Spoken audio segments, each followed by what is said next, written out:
여러분 안녕하십니까? 9월 8일 금요일 모닝벨 시작합니다.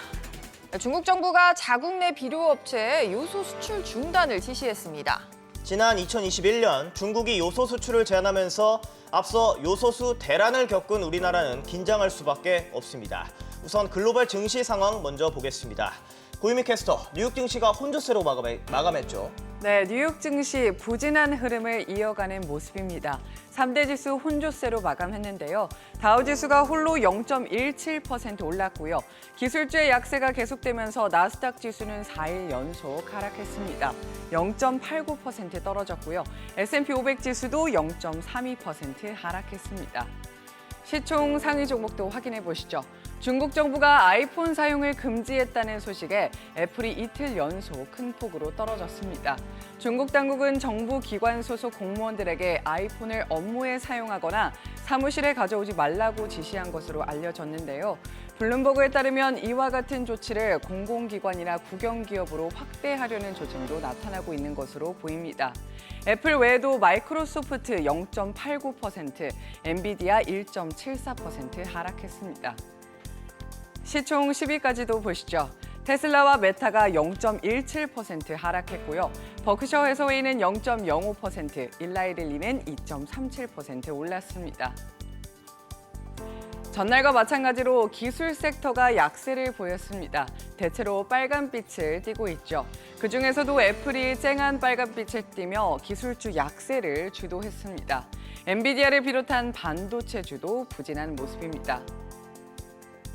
연준이 올해 안에 추가 긴축에 나설 수 있다는 우려에 최근 들어 국채 금리가 상승하면서 기술주가 하락 압력을 받고 있습니다.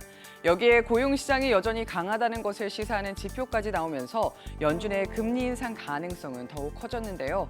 지난 2일로 끝난 한 주간 신규 실업보험 청구자 수가 전주 대비 13,000명 감소한 21만 6천 명으로 집계됐습니다.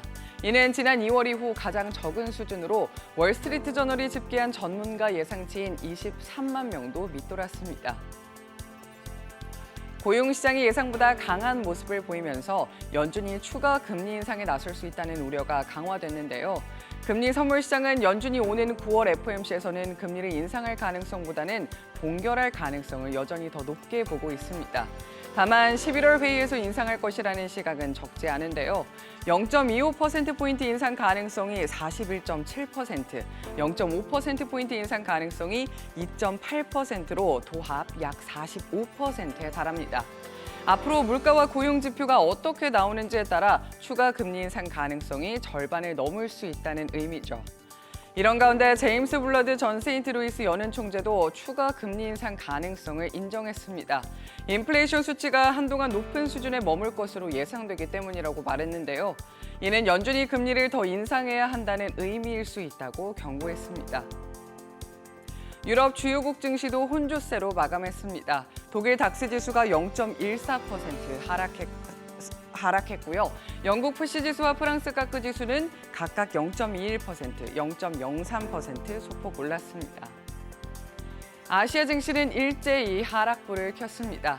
상해 종합지수와 홍콩 항생지수가 1% 넘게 떨어졌고요. 일본 니케이 지수는 0.75% 내리며 8일 연속 상승세에 마침표를 찍었습니다. 비트코인은 오전 5시를 기준으로 3,518만 원에 거래되고 있습니다. 최근 급등세를 보였던 유가는 하락 전환했는데요. WTI가 0.77% 내리며 배럴당 87달러 선에서 거래를 마쳤습니다. 연준이 추가 금리 인상에 나설 수 있다는 우려가 커지면서 최근에 오름세를 보였던 국채금리도 하락했습니다. 전날 5%를 돌파했던 2년물 국채금리가 다시 5% 아래로 내려왔고요. 벤치마크인 10년물 국채금리도 0.03% 하락하면서 4.2%대에서 거래를 마쳤습니다. 원달러 환율은 달러당 1,335원에 마감했습니다. 마지막으로 월가 전문가들의 인사이트까지 확인해 보시죠. 앞서 언급한 제임스 블러드 연은 총재의 발언부터 준비돼 있는데요. 연준이 추가 금리 인상에 나설 수 있다는 발언 외에도 9월 경제 전망 요약 상향 조정돼야 할 것이라는 말도 했고요. 그 밖에 전문가들의 앞으로 인플레이션 압력 더 커질 것, 지속적 인플레이션과 높은 금리, 증시에 타격 입힐 것이라는 주장까지 나왔는데요. 한번 들어보시죠. The Atlanta Fed's GDP now, the last time I checked, was in the high 5% range at an annual rate for the third quarter. So that sounds like reacceleration of the U.S. economy. The September SEP is going to have to be adjusted upward on the GDP part, because the committee was expecting, some members were expecting either very slow growth, others were expecting an outright recession in the second half of 2023. That's not materializing. And I think it's a good question whether you can maintain the previous rate path that you had in mind if you're going to have a reacceleration on the GDP side of the economy. When you're looking at your portfolio, and I'm talking about given performance reviews, we're up double digits. So no one's really too concerned right now. What we should be concerned about is the fact that the Fed may want to go higher for longer, and that may mean, again, a rate increase, and then that may stay there for a while. And I think there's a lot of data that's pointing in that direction. You see that the price of crude is up 10% this month. Right. You're seeing that Russia and OPEC are going to combine to try to lower how much output they're going to put out. So all these things I think are going to be more inflationary. There's no doubt the market has had a great run the first 8 months of the year. Even with some volatility and a down month in August, we're still up. The S&P 19%, global equities up 15%. But there are a lot of headwinds, as Sarah and you were just mentioning. You know, inflation might be stickier than expected. We expect the Fed is going to have to keep rates higher for longer. We heard Susan Collins this morning say that until there is a clear path to inflation coming down, that the Fed will not revert and pivot, and that's what we think at NB Private Wealth. And all of that is going to lead to an economic slowdown that we think will eventually play out in lower corporate earnings and will have to affect equities.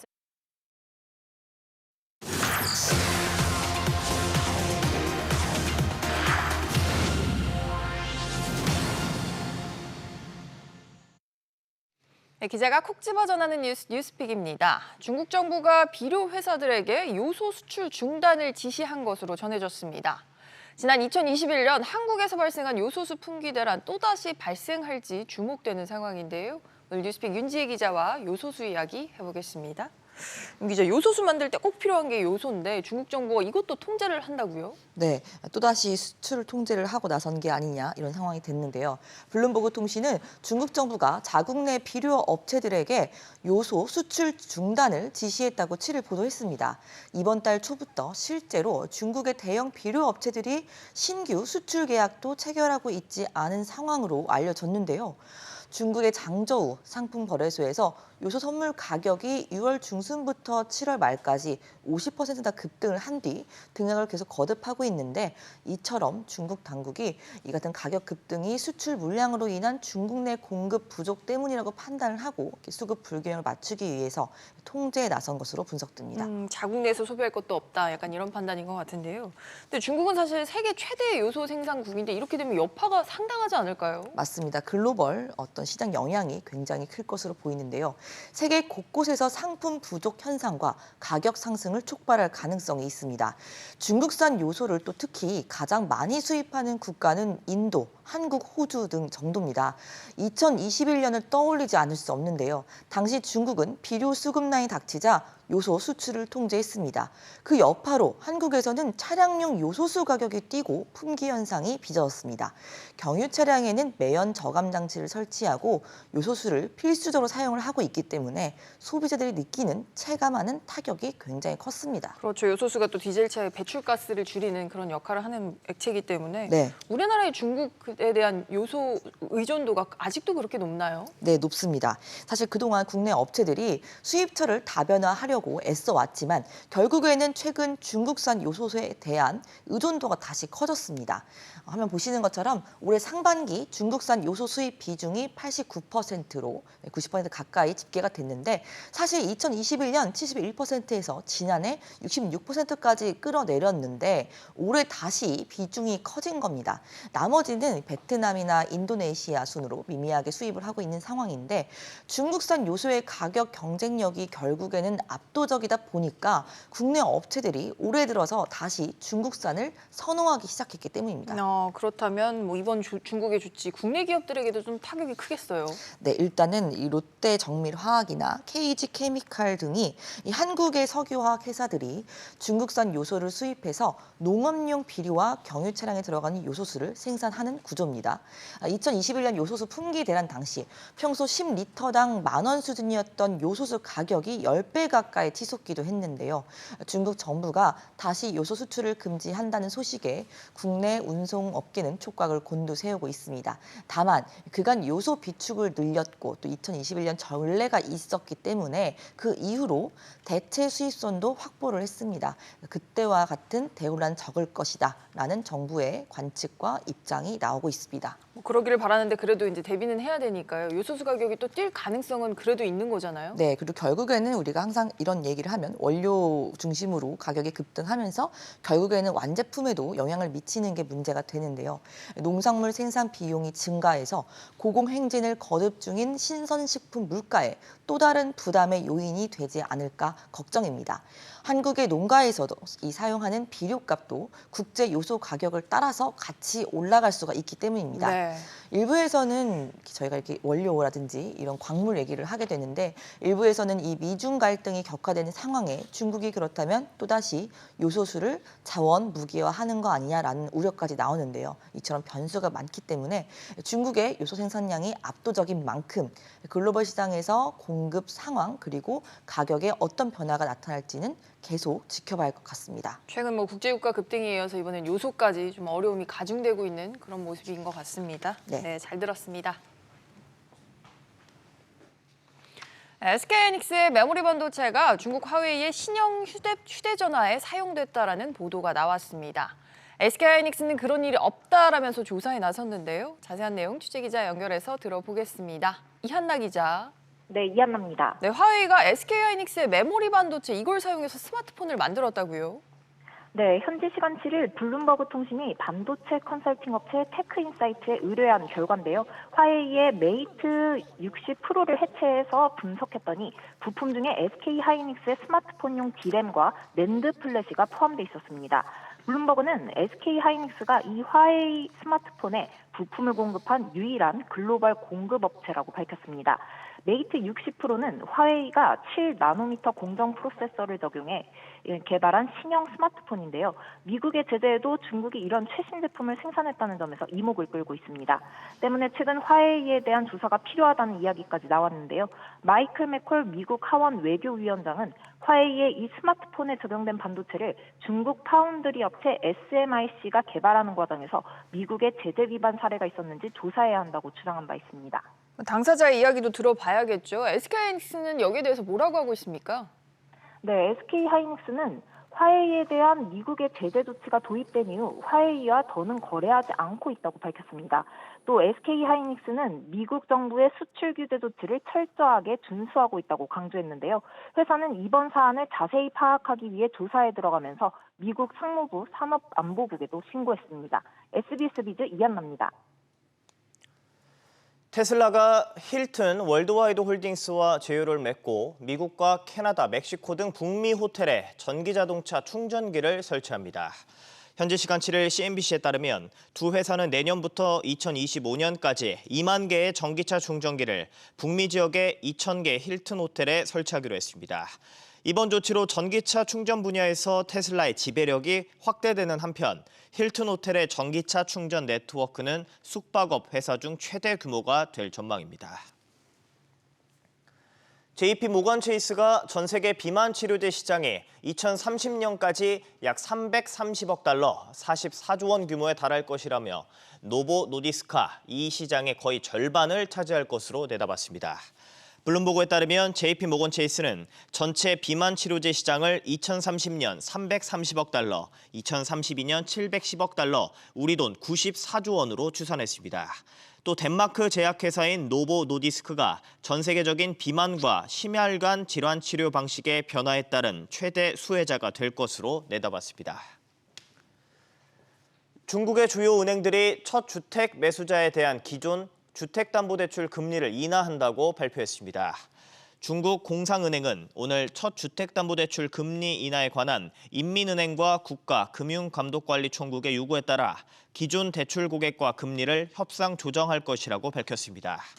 또 중국 농업은행, 중국은행, 중국건설은행도 첫 주택 매수자를 대상으로 기존 대출에 대한 주택담보대출 금리를 인하하기로 했습니다. 이번 금리 인하는 오는 25일부터 시행될 예정입니다. 세계보건기구 WHO가 호흡기 질병 감염률이 높아지는 겨울철을 앞두고 백신 접종을 소홀히 하지 말 것을 주문했습니다.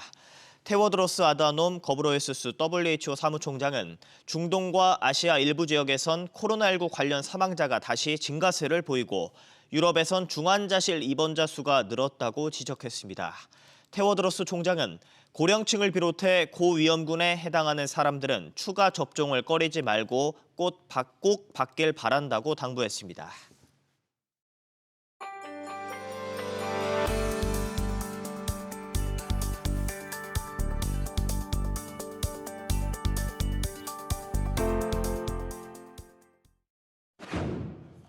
이어서 뉴욕 증시 오늘 장 분석하고 전망과 전략까지 세워보는 시간 갖도록 하겠습니다.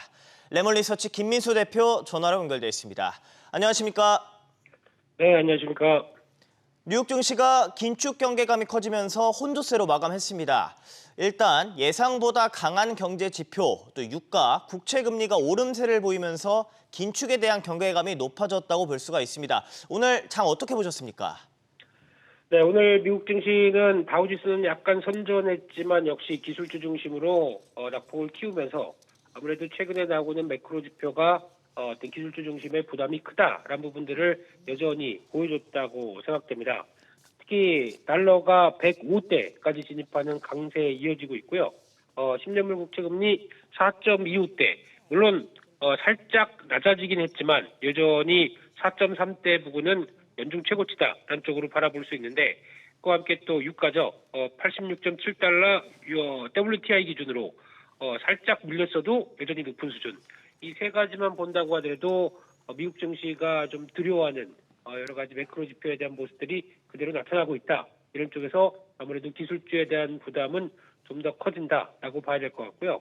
그런 쪽에서 아무래도 지금 이번에 나왔던 중국의 아이폰 금지령에, 물론 아이폰뿐만 아니라 다른 여타 외산 핸드폰에까지도 중국의 쪽에서 아무래도 공무원 중심으로는 사용하지 못하게 된다라는 부분들이 부담감을 가지면서 애플과 퀄컴 모두 다 낙폭을 키웠던 상황들인데, 그밖에 반도체 쪽도 분위기는 좋지 못합니다. 엔비디아, AMD 같은 경우가 아무래도 부담감을 가지면서 주가는 위축됐는데, 오히려 인텔 같은 경우는 상승을 하는 모습들을 보여줬고요.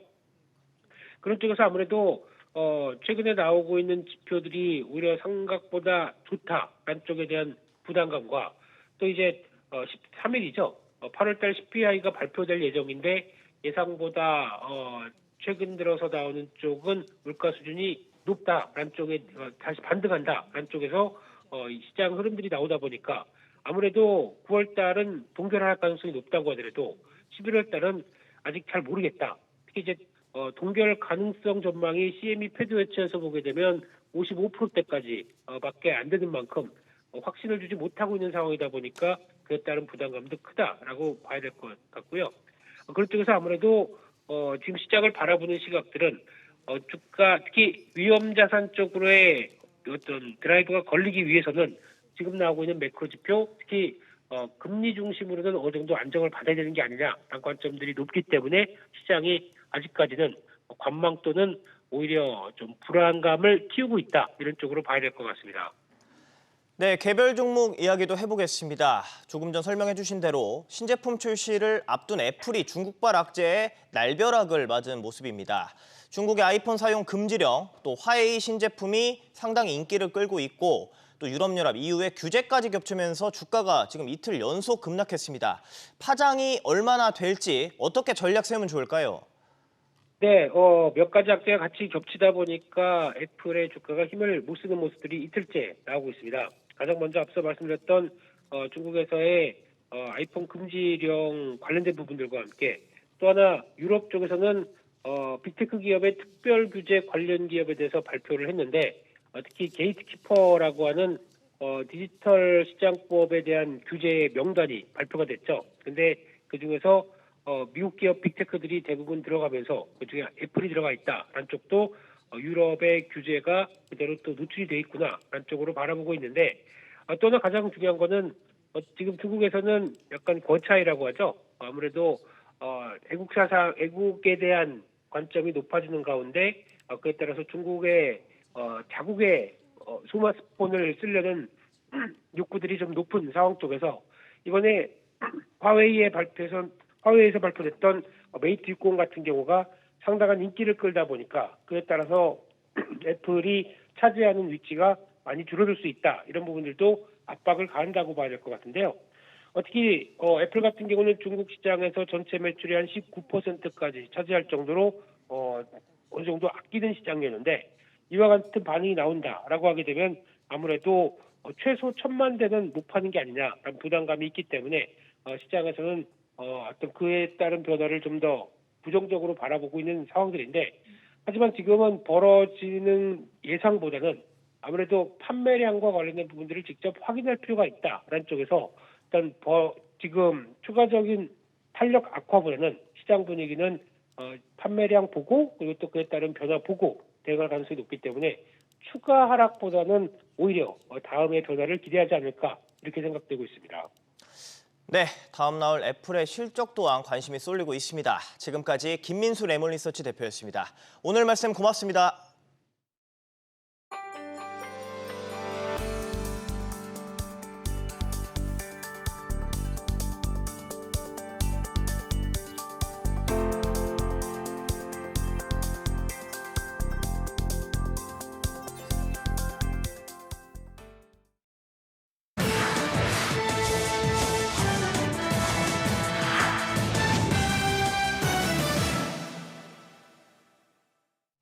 애플이 중국발 위기에 처했습니다. 최근 화웨이가 미국 규제에 아랑곳하지 않고 스마트폰 신제품을 내놓은 데다가 중국 내 이른바 아이폰 금지령까지 내려졌기 때문인데요. 해외 기업들 소식 모아보는 코너 글로벌 비즈 윤선영 기자와 살펴보겠습니다. 윤 기자, 지금 애플이 엎친 데 덮친 격 중국발 위기에 놓였다고요? 네, 애플이 오는 12일에 새로운 스마트폰 시리즈를 공개할 예정인데요. 중대사를 앞두고 가장 큰 시장 가운데 하나인 중국 시장 전략에 비상이 걸린 셈입니다. 월스트리트 저널에 따르면 중국은 최근 중앙정부기관 공무원들에게 업무용으로 아이폰을 사용하지 말라 이런 지침을 내렸습니다. 더 큰 문제는 아이폰 금지령을 중앙정부 기관을 넘어서 국영기업과 다른 공공기관으로 더 광범위하게 확대할 수 있다는 점입니다. 이 가운데는 직장 안에서만 아이폰 사용을 금지하는 곳도 있지만 외부에서도 그러니까 전면적인 아이폰 사용 금지를 방침으로 정하는 곳도 생길 수 있는 것으로 전해집니다. 일부에서는 아이폰 수요가 1,000만 대 줄어들 것이라는 관측까지 나오고 있습니다. 상당하네요. 이런 가운데 경쟁사인 화웨이는 또 굉장히 잘 나가던데 네. 최근에 이제 스마트폰 새로운 제품 나오고 중국 현지에서도 거의 돌풍 수준의 호평이 이어지고 있더라고요. 근데 이번에 좀 제품 보니까 특징이 있어요. 중국 부품이 늘었다고요. 네. 화웨이가 그동안 이 미국의 제재 속에 3년 동안 5G 스마트폰을 출시하지 못했습니다. 이런 미국의 규제에 대응하기 위해서 중국은 기술 자립에 공을 들여왔는데 그게 이제 효과를 내고 있다 이런 평가가 나오고 있습니다. 특히 화웨이가 출시한 이 메이트 60 프로에 첨단 반도체 장비를 갖춰야 만들 수 있는 7나노 공정 프로세서가 내장됐다는 대목에 세계가 놀랐습니다. 이에 따라 화웨이가 중국 시장에서 애플에 빼앗겼던 이 소비자들을 다시 찾을 수 있다 분석이 나오고 있는데요. 상대적으로 아이폰의 판매에 타격이 불가피할 듯한데 중국은 미국과 유럽에 이어서 애플의 세 번째 시장으로 애플은 전체 매출의 19%를 중국에 의존하고 있는 상황입니다. 화웨이는 웃고 애플은 울고 있다 이렇게 정리를 할 수 있겠군요. 다음 소식입니다. 철강에 대해서는 고율 관세 도입이 지금 논의가 되고 있다고요? 네, 미국과 유럽연합이 일부 국가의 철강 과잉 생산과 관련을 해서 새 관세를 도입하는 방안을 논의하고 있는데요. 결국은 중국을 겨냥한 것이라고 블룸버그 통신이 전했습니다. 미국과 EU가 새 관세 체계에 다른 국가들도 동참을 하도록 하는 국제적인 틀, 프레임워크도 구상을 하고 있다는 전망도 나옵니다. 경제협력개발기구 OECD에 따르면 중국은 세계 철강 원자재 절반 이상을 만드는 세계 최대 생산국입니다. 그렇군요. 미국 월마트는 임금 삭감 소식이 있네요. 네, 월마트가 일부 신입사원을 대상으로 초임을 낮춰 낮췄다고 월스트리트 저널이 전했습니다. 임금 체계 개편의 일환으로 이 신규 매장 근로자들에게 이전 3개월 전보다 적은 급여를 지급하고 있다는 건데요. 월스트리트 저널은 노동시장의 열기가 식어가면서 월마트와 같은 고용주들이 이 대량 해고 대신에 인건비 절감을 모색하고 있다고 지적했습니다. 월마트의 시간제 근로자 임금 구조 이 변경은 임금 체계 개편의 일환으로 지난 7월부터 시행이 됐는데요. 월마트의 시간당 최저임금은 지역에 따라 다소 차이가 있긴 하지만 $14 수준으로 전해집니다. 네. 월마트의 전체 직원 가운데 직원은 이제 160만 명 규모인데요. 회사 측은 인건비 절감과 함께 셀프 계산대 등 자동화 시설을 늘리며 비용 절감을 계획하고 있습니다. 알겠습니다. 오늘 월마트까지 글로벌 기업들 소식 살펴봤습니다. 잘 들었습니다.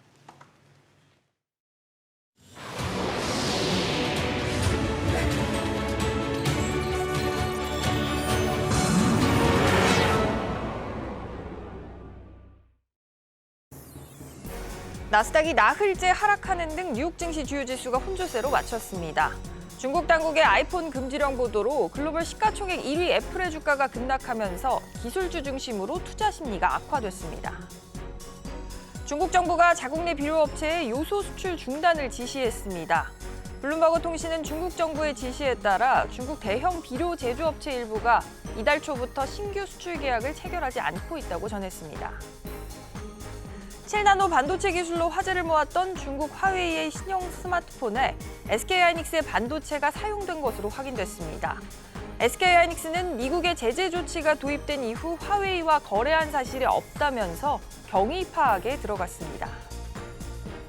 현대자동차 노동조합이 오는 13일과 14일 각각 4시간 부분 파업에 들어갑니다. 실제 파업이 진행되면 5년 만으로 노사는 21차례 본교섭을 진행했지만 임금 인상 규모 등 입장 차이를 좁히지 못하고 있습니다.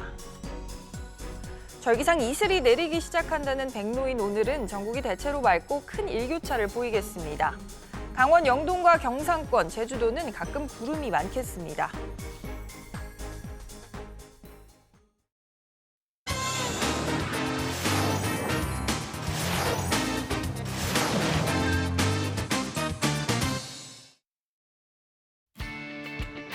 주간 브리핑입니다.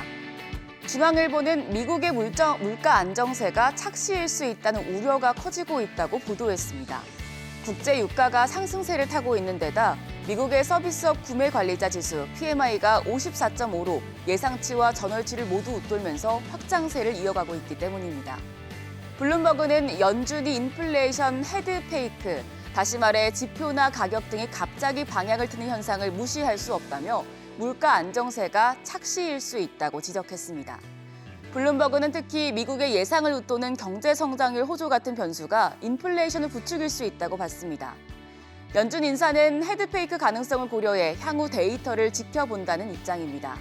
수정 콜런스 보스턴 연방준비은행 촌재는 최근 데이터를 보면 연준이 신중하게 움직일 수 있는 여건이 마련됐다면서도 인플레이션 개선세가 일시적일 것으로 판명되면 추가 긴축이 필요할 수도 있다고 했습니다. 동아일보는 미국 테슬라발 공정혁신이 글로벌 완성차 업계에 빠르게 확산되고 있다고 보도했습니다. 테슬라가 지난해 말부터 대대적인 가격 인하 정책을 펼칠 수 있었던 건 기가 캐스팅이라 일컬어지는 생산 공정혁신이 뒷받침됐기 때문입니다. 테슬라는 금형 틀에 알루미늄 합금 소재를 넣어 초대형 프레스 장비로 후면 언더보디 등의 차체를 용접 없이 한 번에 찍어내는 기가 프레스를 통해 생산 속도를 높이면서도 비용은 40% 가까이 절감했습니다. 이에 현대자동차 그룹을 포함한 다른 완성차 업체들도 향후 주력이 될 전기차 생산 단가를 낮추기 위해 새로운 생산 시스템을 앞다퉈 도입하고 있습니다. 현대차는 최근 울산 남구 매암동 엔진 공장에서 차량용 경량 소재 개발과 초대형 주조 등 생산 신기술 실증을 위한 사업에 착수했습니다. 일본 도요타도 기가 캐스팅 도입에 나섰으며 독일 폭스바겐 그룹은 2026년 신설되는 볼프스부르크 공장에 최신 알루미늄 주조 기계를 들인다는 방침입니다. 다음으로 조선일보는 미국 내에서 중국에 대한 추가 규제 목소리가 높아지고 있는 가운데 중국은 정부와 기업들이 똘똘 뭉쳐 대응에 나섰다고 보도했습니다. 마이클 갤러거 미 하원 미중 전략경쟁 특위위원장은 현지 시간 6일 성명을 내고 중국 통신기업 화웨이와 반도체 기업 SMIC에 대한 모든 미국산 반도체 기술 수출을 중단해야 한다고 밝혔습니다. 그러자 중국 정부는 최근 중앙부처와 기관 공무원들에게 애플 아이폰을 비롯해 미국과 해외 브랜드 기기를 사무실에 가져가거나 업무에 사용하지 않도록 금지령을 내렸습니다. 그리고 지난달부터 첨단 반도체에 들어가는 원료, 갈륨과 게르마늄에 대한 수출 통제도 시작됐습니다. 화웨이의 최신 스마트폰은 미국에는 충격을, 중국에는 자신감을 주고 있습니다. 한 IT 업계 관계자는 미국이 4년 동안 반도체 생산 기술과 제조 장비 공급을 막았지만 결과적으로 중국 반도체 굴기 저지에 실패하면서 더 강도 높은 제재안을 내놓을 가능성이 높아졌다며 테크 패권을 걸고 시작된 양국의 싸움이 어디까지 번질지 예측하기 힘든 상황이라고 밝혔습니다. 매일경제신문은 윤석열 대통령의 아세안 정상회의 참석을 계기로 필리핀과 인도네시아와의 협력을 강화한다고 밝혔습니다. 윤 대통령은 인도네시아 자카르타에서 현지 시간 7일 필리핀 대통령과 만나 한필리핀 양자 자유무역협정 FTA를 체결했습니다. 기존 관세율 5%인 한국 자동차는 FTA 발효 즉시 관세가 철폐되고 현재 최대 30%인 자동차 부품 관세는 5년 내 관세가 철폐될 예정입니다. 한국은 필리핀에 대해 전체 품목 중 94.8%, 필리핀은 한국에 대해 96.5%의 관세를 철폐하기로 했습니다. 이번 FTA 체결로 일본이 사실상 장악하다시피 한 필리핀 자동차 시장에서 현대차와 기아 등이 관세 철폐 혜택으로 새로운 시장을 개척할 수 있게 될 전망입니다. 윤 대통령은 또 인도네시아 부총리와 양국 주요 기업인 40여 명이 참석한 가운데 열린 한 인도네시아 비즈니스 라운드 테이블에서 핵심 광물과 원전, 모빌리티 분야 등 16건의 협력 양해각서 MOU를 맺었습니다.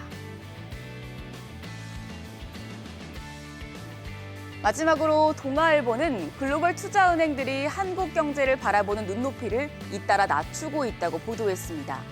해외 주요 IB 8곳 중 5곳이 한국의 내년 경제 성장률을 잠재 성장률 수준 약 2% 아래인 1%대로 전망했습니다. 국제금융센터에 따르면 영국 바클레이스와 미국 시티그룹이 지난달 말 한국의 내년 성장률 전망치를 하향 조정했습니다. 외국계 주요 IB 8곳 가운데 한국의 내년 성장률을 2%대로 전망한 곳은 바클레이스를 비롯해 골드만삭스와 뱅크 오브 아메리카, 메릴린치 등 3곳입니다. 시티그룹과 JP모건, UBS, HSBC, 노무라 등 5곳은 1%대 성장을 점치고 있습니다. 중국의 경기 불안과 함께 국제유가 상승이 한국 경제의 발목을 잡을 수 있다는 우려가 커졌기 때문으로 분석됩니다. 지금까지 조간 브리핑이었습니다.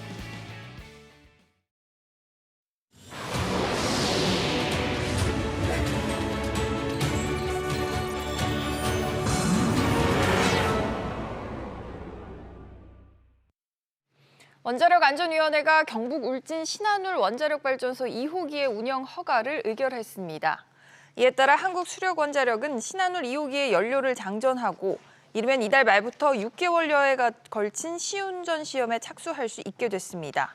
지난해 12월 신한울 1호기에 이어 내년 상반기 2호기까지 본격 가동될 경우 국내 전력 수급에도 숨통이 트일 것으로 전망됩니다. 현대자동차 노동조합이 올해 임금과 단체 협상 교섭 난항으로 5년 만에 파업을 결정했습니다. 노조는 어제 쟁의대책위원회를 열고 오는 13일과 14일 각각 4시간 부분 파업에 돌입하기로 했습니다. 노사는 6월 중순에 상견례를 가진 이후 21차례 본교섭을 진행했지만 임금 인상 규모를 포함한 다수의 현안에서 견해차를 여전히 좁히지 못하고 있습니다.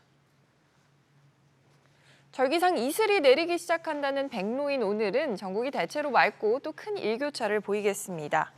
강원 영동과 경상권, 제주도는 가끔 구름이 많겠습니다. 아침 최저 기온은 15에서 22도, 낮 최고 기온은 26에서 31도로 어제와 대체로 비슷하겠습니다.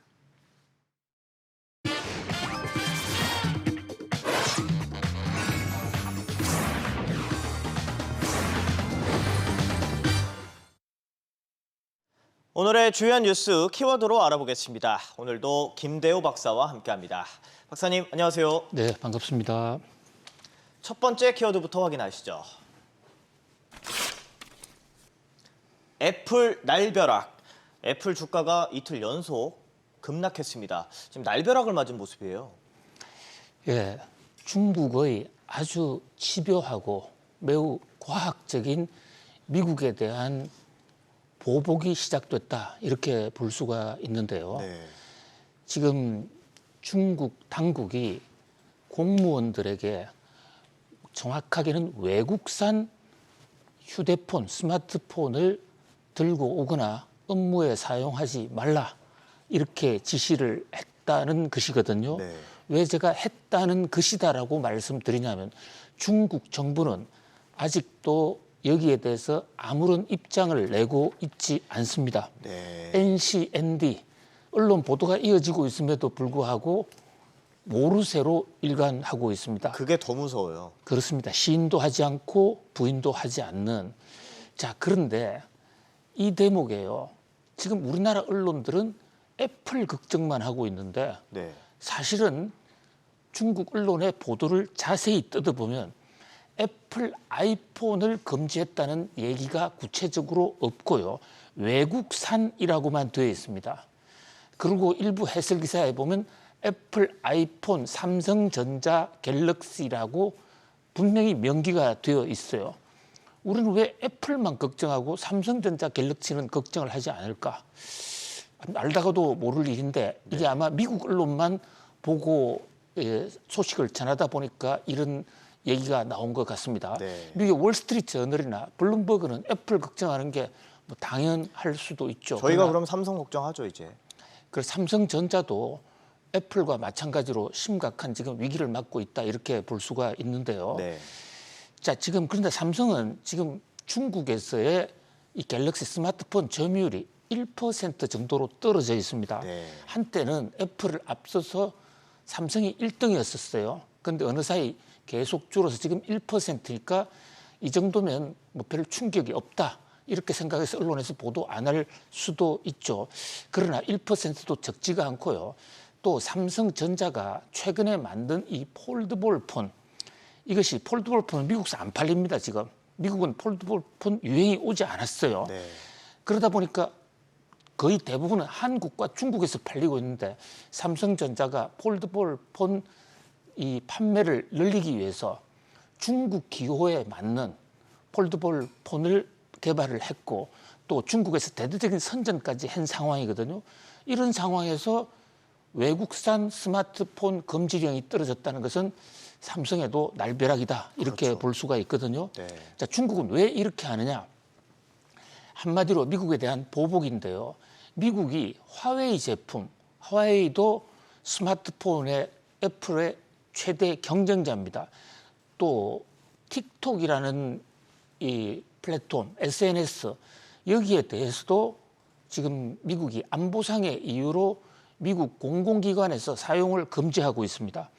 그러니까 미국이 중국산 제품, 중국산 서비스에 대해서 공공기관 금지를 해? 그렇다면 똑같이 거기에 대해서 맞받아주는 네. 그러니까 중국의 이번 애플이나 삼성전자 스마트폰 사용 금지에 대해서 미국이 아무 말도 할 수가 지금 없게 된 것이에요. 그동안 굉장히 집요하게 준비를 하다가 왜 이번에 터뜨렸냐. 자, 며칠 전에 저희들 소개해 올렸습니다마는 화웨이가 5G 성능의 스마트폰을 내놨지 않습니까? 깜짝 공개가 됐죠. 예, 그 전까지는 말이죠. 삼성전자나 또는 애플의 스마트폰을 제재를 사용 금지를 하면 중국 내에서 스마트폰의 활용이 급속히 줄어들고 중국에 불편이 있을 수가 있는 것입니다. 그래서 오랫동안 비밀리에 제재를 받는 화웨이가 어떻게든 반도체를 구해서 지금 7나노의 상당히 우량한 칩을 내장한 메이트 60 프로를 내놓자 말자. 네. 자, 이제는 외국산 금지다. 이렇게 된 것이거든요. 칼을 간 것 같아요. 정말. 그래서 미리 여러 가지 다단계로 준비를 했다는 것이죠. 네. 자, 그런데 미국에서 중국산 사용하지 마 하는 거하고 중국에서 미국, 한국산든 외국산 사용하지 마 이것은 그 시장 파장이 완전히 다릅니다. 미국 같은 사회에서는요, 정부가 하지 말라고 해도 그게 잘 먹혀 들어가지 않아요. 네. 개인주의 또 자유시장 경제이기 때문에요. 공공 업무에 사용하지 말라 이러면 공공 업무에는 사용하지 않겠지만 호주머니에 한 대 넣고 하나는 개인용으로 또 하나는 공공용으로 이렇게 따로 쓸 수도 있어요. 우리나라도 마찬가지입니다. 그만큼 개인의 자의식이 강한 나라죠. 그런데 중국은 다릅니다. 다르죠. 자, 중국 공산당이 하지 마 이러면 일체 안 합니다. 안 하는 정도를 떠났어요. 옆에서 만약에 네. 그 아이폰을 쓰는 사람이 있잖아요. 그럼 정부가 아니어도 옆에 있는 인민이 못 쓰게 막습니다. 얼마나 또 쳐다보겠습니까? 그만큼 눈치를 많이 본다는 거죠. 네. 마스크를 반드시 착용하라는 조처가 내려졌을 때요. 중국에서 온 한국 교수들과 얘기를 해보면 한국 사람들 이해를 못하겠다는 겁니다. 정부가 마스크 하지 말라면 왜 하지 말아야지. 네. 한국에는 안 하는 사람들이 많지 않습니까? 예. 많았지 않습니까? 예. 그런데 중국에서는 옆에 마스크 안 한 사람이 있으면 당이 나서기 이전에 옆에 바로 동료가 마스크를 하도록 강요하고 그래도 안 하면 아주 강제력을 동원해서 하고 그래도 안 하면 당에 신고를 하는 이런 문화거든요. 그러니까 이번에 중국 당 중앙에서 네. 공직자들 아이폰 쓰지 마라 했다는 것은 공직자만 안 쓰는 게 아니라 일반 사람들도 길거리에서 삼성이나 또는 이 애플의 아이폰 쓰는 사람들 급속하게 줄어들 가능성이 있고요. 화웨이 거 쓰라는 거 아닙니까, 한마디로? 그렇습니다. 예. 화웨이 거 안 쓰고 삼성이나 또는 애플 거 쓰면 역적이 될 것입니다. 네. 그런 각도에서 빠른 속도로 애플과 삼성 등 외국제 스마트폰 소비가 급격히 줄어들 수 있다는 겁니다. 지금 애플은 현재 중국에서 생산을 해서 가장 많은 양을 중국에 팔고 있거든요. 애플은 삼성전자하고 또 다릅니다. 애플은 스스로 생산 기반이 없는 회사예요. 그렇죠. 대부분 중국에서 생산하고 있고 또 첨단 칩은 대만에서 생산해서 갖다 끼웁니다. 네. 그뿐만이 아닙니다. 애플에 들어가는 액정 이게 삼성전자 또는 LG. 삼성 이 디스플레이에서 만들어서 네. 납품하는 것이고요. 애플의 부품도 한국에서 상당히 많이 만들고 있습니다. 그런 면에서 애플 관련 주가 코스피, 코스닥 시장에서도 어저께 주가가 떨어지기도 했거든요.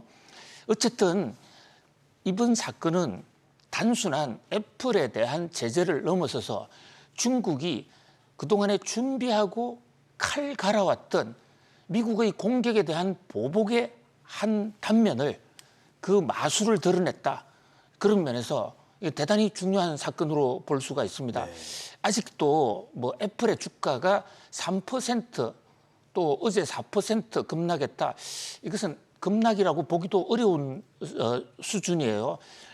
아직 중국 정부 당국이 공식으로 아이폰 금지를 인정하고 있지 않기 때문에 사실일까라고 보는 사람들 아직도 중국이나 미국에도 많이 있습니다. 그러나 이게 정말로 중국 정부의 기본 방침이고 시진핑 국가주석의 지시나 명령인 사실이 확인이 된다면 그야말로 외국산 스마트폰은 상당히 충격을 받게 되고요. 또 미국이 여기서 가만히 있을 수가 없거든요. 네. 그럼 결국은 이제 그동안에 여러 군데서 조금씩 붙어왔던 미국과 중국의 이 무역 갈등이 그야말로 전면적 양상으로 확대될 수도 있다는 그런 신호탄이 될 수 있다. 그런 면에서 단순한 애플 문제를 넘어서서 세계 경제에 판도라의 상자가 열린 것이 아닌가라는 그런 어떤 비상한 경고를 내리는 언론들도 적지가 않거든요. 네. 한번 두고 볼 일입니다. 네, 이어서 다음 키워드로 넘어가겠습니다. 화웨이 SK 칩. 저희가 계속 전해드렸던 화웨이 화웨이의 스마트폰에 들어가는 칩이 도대체 뭐였냐라는 게 참 궁금했는데 지금 이게 SK 하이닉스로 밝혀졌어요. 보도가 나왔어요. 예, 이런 노래가 있어요. 네가 왜 거기서 나와? 딱 맞는 상황이에요, 예. 지금. 아니 SK 하이닉스 칩이 왜 갑자기 왜 SK가 화웨이에서 튀어나옵니까? 당황스러워요. 예, 이것은 저도 충격을 받았고 아마 최태원 회장님께도 충격을 받았고 놀랐겠죠. 미국도 상당히 지금 멘붕 상태일 것입니다. 미국 의회에서요. 어제도 저희들이 소개해드렸지만 화웨이가 집중적으로 규제를 내서 때렸던 화웨이가 이제 망한 줄 알았는데 오히려 더 좋은 제품으로 5G 스마트폰을 냈고 그 속에는 7나노 기술로 만든 CP라는 반도체용 칩이 들어가 있었거든요. 네. 그래서 이 미국 의회에서는 이거 화웨이가 스스로 만들었을 수는 없고 중국 내에 시스템 파운드리 반도체 회사 SMIC. 중국에서 한국의 삼성제라는 회사가 있어요. 네. 그게 그 중신꾸어지라는 회사. 네. 그게 바로 지금 앵커님 SMIC. 말씀하신 SMIC입니다. 그래서 SMIC가 반도체를 공급했을 수 있다. 근데 SMIC도 미국의 장비와 미국의 기술 시스템을 써서 지금 반도체를 생산하고 있거든요. 그래서 SMIC가 만약에 이 칩을 화웨이에 넘겼다라면 이것은 미국 제재법, 미국의 행정명령을 어기는 겁니다. 위반한 거죠. 예, 그렇게 되면 미국은 SMIC의 장비 수출 금지령을 내릴 수가 있어요. 네. 그래서 조사해보라고 그러고 미국 의회에서 미국 상무부 백악관에다가 긴급 어떤 요청서를 보내기도 했어요. 그래서 미국에서 이걸 까보니까 네. 또 중국에서 까보니까 분해를 해봤더니 화웨이 스마트폰 안에 SK 하이닉스가 딱 들어가 있는 거예요. 한마디로 불똥이 쳤습니다 지금. 이 진상은 아무도 알 수가 없죠. 네. SK 측에서는 우리는 모르는 일이다. 우리는 거래하지 않았다. 예. 우리는 과거에는 화웨이와 거래했지만 2000년대 중후반부터는 거래를 끊었다. 자, 특히 화웨이에 대한 미국의 제재 조치가 있고 난 이후에는 단 한 톨의 반도체도 거래하지 않았다라고 일단 해명하고 있는데요. SK의 하이닉스의 해명을 믿고 싶습니다. 또 믿고 있고요. 그럼에도 불구하고요. 이게 서로 거래하지 않았다 하더라도 7나노급의 고급 이 반도체 칩이라는 것은 생산량이 그렇게 많지가 않거든요. 네. 그러면 이 반도체는 미국 제재 이전에도 이 반도체를 누구한테 팔았고 그 반도체가 어디로 가는 거를 본사에서 모른다? 좀 상상하기가 어려워요. 네. 이게 그리고 미국이 좀 가만히 있겠습니까? 이 상황에. 그러니까요. 미국서 바로 이 대목을 자 지금 SK 하이닉스 우리는 모른다고 그러지만 어디 팔았느냐. 그런데 거기서 그 반도체를 가지고 SK 하이닉스 반도체를 가지고 100개를 사가지고 갔는데 그중에 20개만 그 회사에 썼다 이러면 이것을 모를 리가 없다. 네. 왜 그것을 가만히 뒀느냐. 결국 SK 하이닉스가 알면서도 방관한 거 아니냐 이런 오해를 받을 수가 있는 거예요. 그렇죠. 그런데 지금 미국의 규제에 보면요. 의도적으로 줬던 그 제품이 본의 아니게 갔던 미국 제재 위반이거든요. 그렇기 때문에 이 미국과 중국의 이 화웨이 싸움에 한국이 정통으로 걸렸다. 그야말로 불똥이 한국으로 떨어졌다. 이렇게 볼 수가 있습니다. 특히 SK 하이닉스는 네. 미중 갈등 속에서도 중국에 있는 반도체 생산 공장을 더 늘렸고 그렇죠? 네. 그다음에 인텔의 중국 공장까지 사서 들어갔습니다. 맞습니다. 그리고 최태원 회장이 중국을 포기하면 어떻게 살아갈 수 있겠느냐라는 얘기를 미중 갈등 속에서도 여러 번 했어요. 자, 이런 사실이 미국 입장에서는 SK 믿을 수 있나? 이렇게 지금 될 수도 있다는 겁니다. 그렇죠. 지금 걸려 있는 게 많지 않습니까? 뭐 유해 조치나 이런 게. 그렇습니다. 지금 SK 하이닉스는 중국에 생산 공장을 두고 있기 때문에 지금 미국의 중국에 대한 규제 중에 하나가요. 중국에 있는 회사는 일단 고급 장비 들어갈 수 없다. 네. 또 시설도 더 늘릴 수가 없다 했는데 다만 SK 하이닉스나 삼성전자에 대해서는 그 기간을 좀 유예해 주겠다. 이렇게 돼 있는 상태거든요. 네. 근데 정말로 미국이 서운하다. SK에 대해서. 우리 똑같이 대접하겠다라고 하면 중국의 생산 시설을 두고 있는 SK 하이닉스로서는 큰 차질을 빚을 수도 있는 것이거든요. 물론 SK가 어떤 미국의 제재를 위반하지 않았다라는 미 상무부의 보고서 한 톨의 의심도 없이 사실대로만 보고했을 것이에요. 그러나 이런 미중 갈등 속에 불똥이 아주 SK로 한중앙으로 뛰어들었다. 자, 원래 그 리하 부정관이라는 얘기가 있습니다. 무슨 소리냐면 오얏나무 밑에서는 각근을 매지 마라. 이 각근을 다시 매면 오얏나무의 과일 하나를 훔친 것처럼 오해받을 수 있다. 이래서 고사성어에 나오는 얘기거든요. 그런 면에서 지금 삼성전자나 SK 하이닉스는 매우 조심해야 될 것으로 보이고요. 미중 갈등 속에 우리 반도체 회사들은요. 기술은 또 장비는 미국서 가져오고 제조는 중국서 하다 보니까 이 짜고 가는 이런 지금 양상이거든요. 이 대목을 현명하게 잘 대처하는 그런 외교적 역량이 굉장히 중요한 시점이다. 이렇게 볼 수 있겠습니다. 네, 지혜로운 대응 기대해 보겠습니다. 이어서 다음 키워드 보시죠. 실업수당. 미국의 신규 실업수당 청구 건수가 지금 감소세를 이어가고 있죠. 예, 또 나왔습니다. 뭐가 나왔냐면요. 자, good news is bad news. 네. 그 반대 아닌가? 아, 좋은 거군요. 예. 그렇죠. 실업자가 줄었다. 줄은 거 아닙니까? 좋은 뉴스죠. 네. 근데 뉴욕 증시는 주가가 와르르 떨어졌습니다. 물론 뉴욕 증시가 지금 마감한 뉴욕 증시의 하락 요인은 애플 쇼크가 더 크지만 실업수당 역시요. 지금 실업수당은 회사에서 강제로 쫓겨난 실업자만 청구할 수 있습니다. 자발적 실업자는 실업수당 청구 대상이 아니에요. 제일 어려운 사람들이 강제로 회사에서 들려난 사람들인데 이 사람들은 미국 정부가 주는 실업수당, 우리나라에서는 이걸 실업급여라고 그러죠. 그런데 이것을 청구하는 사람 숫자가 줄었다는 얘기는 강제로 쫓겨난 사람이 감소하고 있다는 얘기입니다. 이건 좋은 뉴스 아닙니까?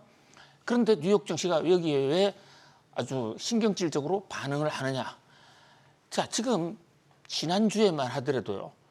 미국의 실업률이 좀 올라갔다. 그래서 이제 고용 과열이 좀 꺾였다. 그러면 고용 과열이 꺾였으니까 미국이 금리 인상 이제 안 해도 될 것이야. 이래서 고용난이 완전히 고용 극점 근심이 덜어졌다. 그런 지금 분위기가 압도적이지 않습니까? 그런데 이거 반대예요. 실업자가 별로 없다. 연준이 금리 인상하는 것은 실업자가 조금은 더 생겨서 그로 인해서 물가 상승 압력, 임금 상승 압력을 좀 낮춰보자는 건데 오히려 실업자 수는 줄어들고 있습니다. 자, 그러니까 자발적 은퇴는 뭐 대부분이 재취업에 성공하니까 취업난이라고 볼 수가 없는 것이죠. 고용 사정이 여전히 좋다라는 얘기입니다. 자, 물가도 지금 미국의 물가 잡혔다고 많은 사람들이 그렇게 좋아했었는데 이 물가도 지금 상당히 다시 좀 오르고 있죠. 상승률이 다시 증가하고 있습니다. 월스트리트 저널 같은 데서는 노동시장과 인플레는 두나 타이밍이 서로 맞지 않기 때문에 좀 시점을 두고 봐야 된다. 이래서 좀 조심스러운 견해를 보이고 있고요. 최근에 또 고용 통계가 이 성장률 통계하고 다른 방향으로 가기 때문에 고용 통계 자체에 좀 신뢰성이 금리를 인상할 것이냐 인하할 것이냐를 결정할 때 고용 통계만 보면 안 된다. 고용 통계는 정확하지 않은 인플레 나침판이다. 이런 보도를 하고 있습니다. 그러니까 그동안에는 고용이 잘 되면 임금이 올라가서 그것이 물가를 올릴 것이다. 그래서 인플레 나침판이라고 그랬는데 이제는 그 관계가 좀 무너졌다. 그렇게 보고 있는 것입니다. 그러나 어쨌든 굉장히 민감한 시점 지금입니다. 연준이 금리 인상을 동결할 것이냐 아니면 또 한 번 더 금리를 올릴 것이냐 하는 상황에서 고용 지표가 너무 좋게 나왔다. 이것은 good news is bad news 신드롬을 또 한 번 확인시켜준 어떤 면에서 뉴욕 증시에서는 악재다 이렇게 볼 수 있습니다. 네, 잘 들었습니다. 이어서 다음 키워드로 넘어가겠습니다. 요소수 대란. 중국이 또 요소 수출 중단을 지시했습니다, 박사님. 예, 요소수 2011년에 갑자기 요소수가 부족해서 우리나라에 경유차 몰던 사람 발을 동동 굴렸던 적이 있지 않습니까? 네, 2021년 말쯤이었죠. 그렇습니다. 근데 중국이 또 이 비료업체에 요소 수출 중단을 지시했다라는 보도가 나오고 있고요. 일부에서는 이미 요소 수출을 중단했다고 하는 얘기도 나오고 있어요. 이 역시 중국은 가타부타 얘기를 하고 있지 않은데요. 그러나 이번 사건은 애플이나 삼성전자에 대한 스마트폰 사용 금지하고는 달리 네. 미중 무역 갈등 속에서의 미국의 보복과는 관련이 없는 것으로 보입니다. 중국 내에서 지금 비료 수요가 많이 늘어나는데 그것을 공급을 제대로 충족하지 못하다 보니까 중국 내의 사정으로 해서 우리나라 비료가 더 문제야. 다른 나라에 요소 수출하지 마. 이렇게 된 것 같아요. 그런데 우리나라에 지금 롯데 같은 곳에서 요소수를 생산하고 있는데요. 중국에서 요소를 들여다가 생산하고 있다고요. 그럼 요소가 안 들어오면 요소수도 없어지는 거 아닙니까? 그렇죠. 그런데 2015년에 유럽이 경유차에 대한 강력한 규제를 발동한 이후에 우리가 그 몇 년 이후부터요. 유럽의 경유차를 팔기 위해서 지금 경유차에서 요소수가 없으면 차가 가지 않도록 그렇게 설계가 되어 있습니다. 네.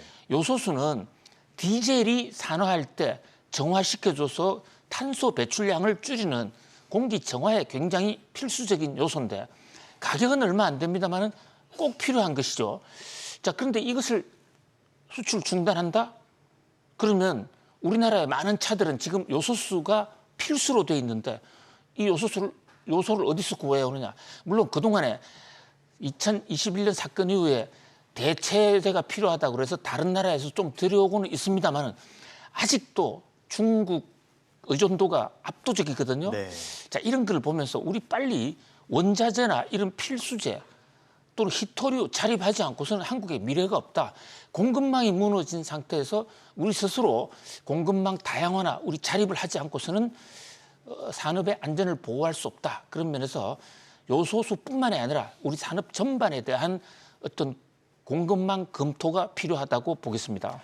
네, 이어서 오늘의 마지막 키워드 빠르게 보겠습니다. 인도 대 바라트. 바라트가 힌디 아닙니까, 박사님?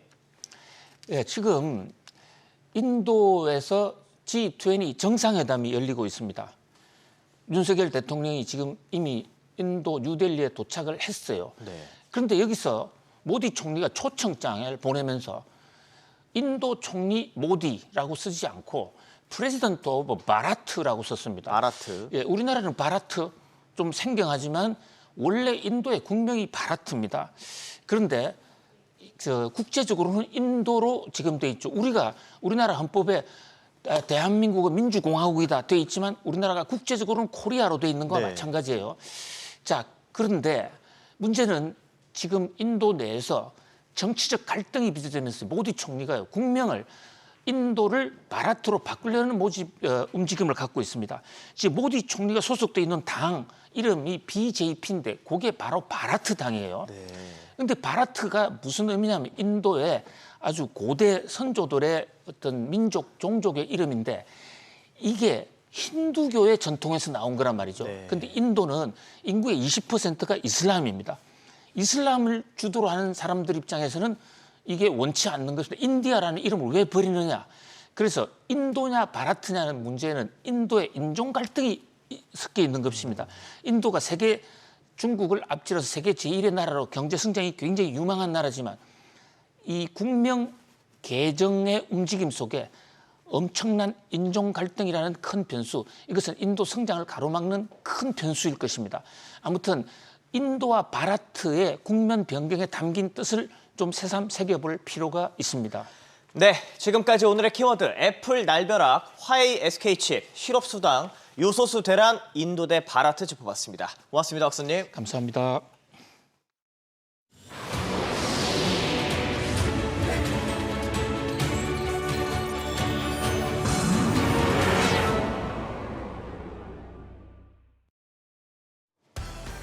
나스닥이 나흘째 하락하는 등 뉴욕 증시 주요지수가 혼조세로 마감했습니다.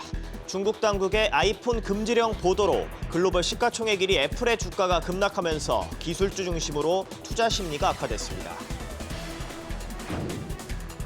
중국 정부가 자국 내 비료업체에 요소 수출 중단을 지시했습니다.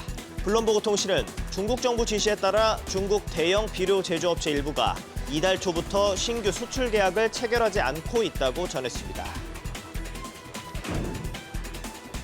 칠나노 반도체 기술로 화제를 모았던 중국 화웨이의 신형 스마트폰에 SK하이닉스의 반도체가 사용된 것으로 확인됐습니다.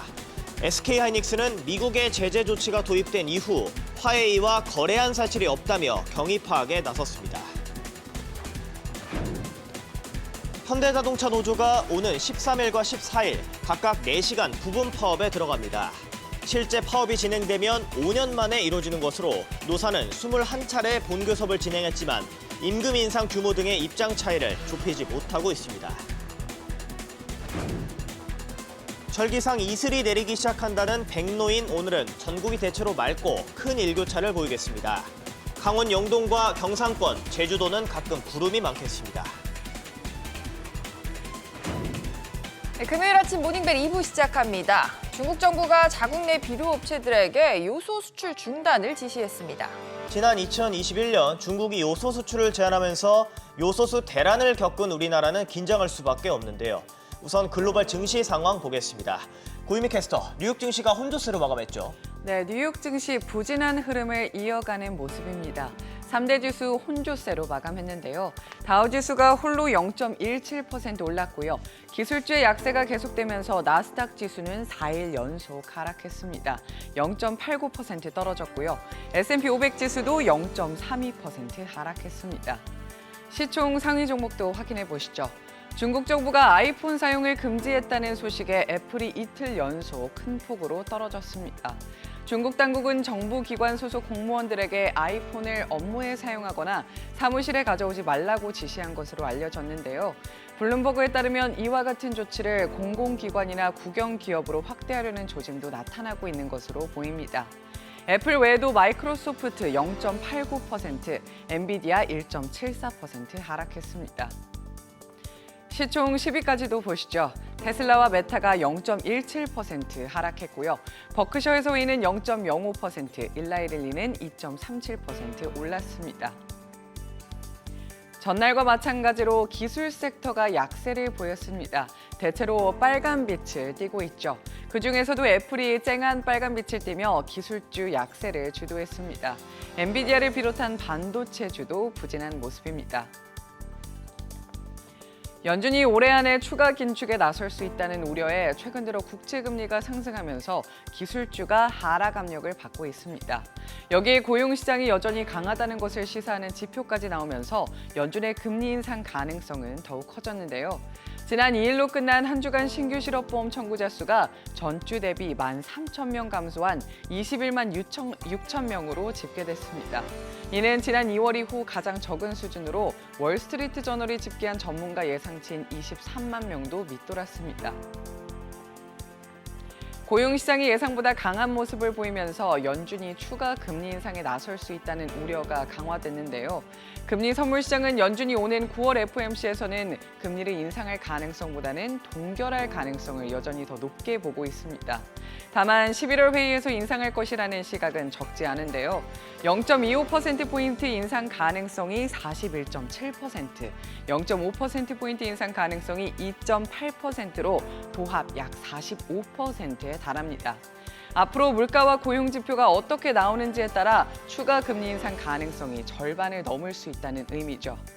이런 가운데 제임스 블러드 전 세인트루이스 연은 총재도 추가 금리 인상 가능성을 인정했습니다.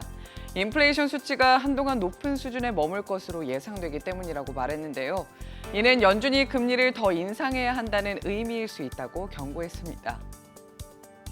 유럽 주요국 증시도 혼조세로 마감했습니다. 독일 닥스 지수가 0.14% 하락했고요. 영국 푸시 지수와 프랑스 까크 지수가 각각 0.21%, 0.03% 소폭 하락했습니다. 아시아 증시는 일제히 하락불을 켰습니다. 상해 종합지수와 홍콩 항생지수가 1% 넘게 떨어졌고요. 일본 니케이 지수는 0.75% 내리며 8일 연속 상승세에 마침표를 찍었습니다.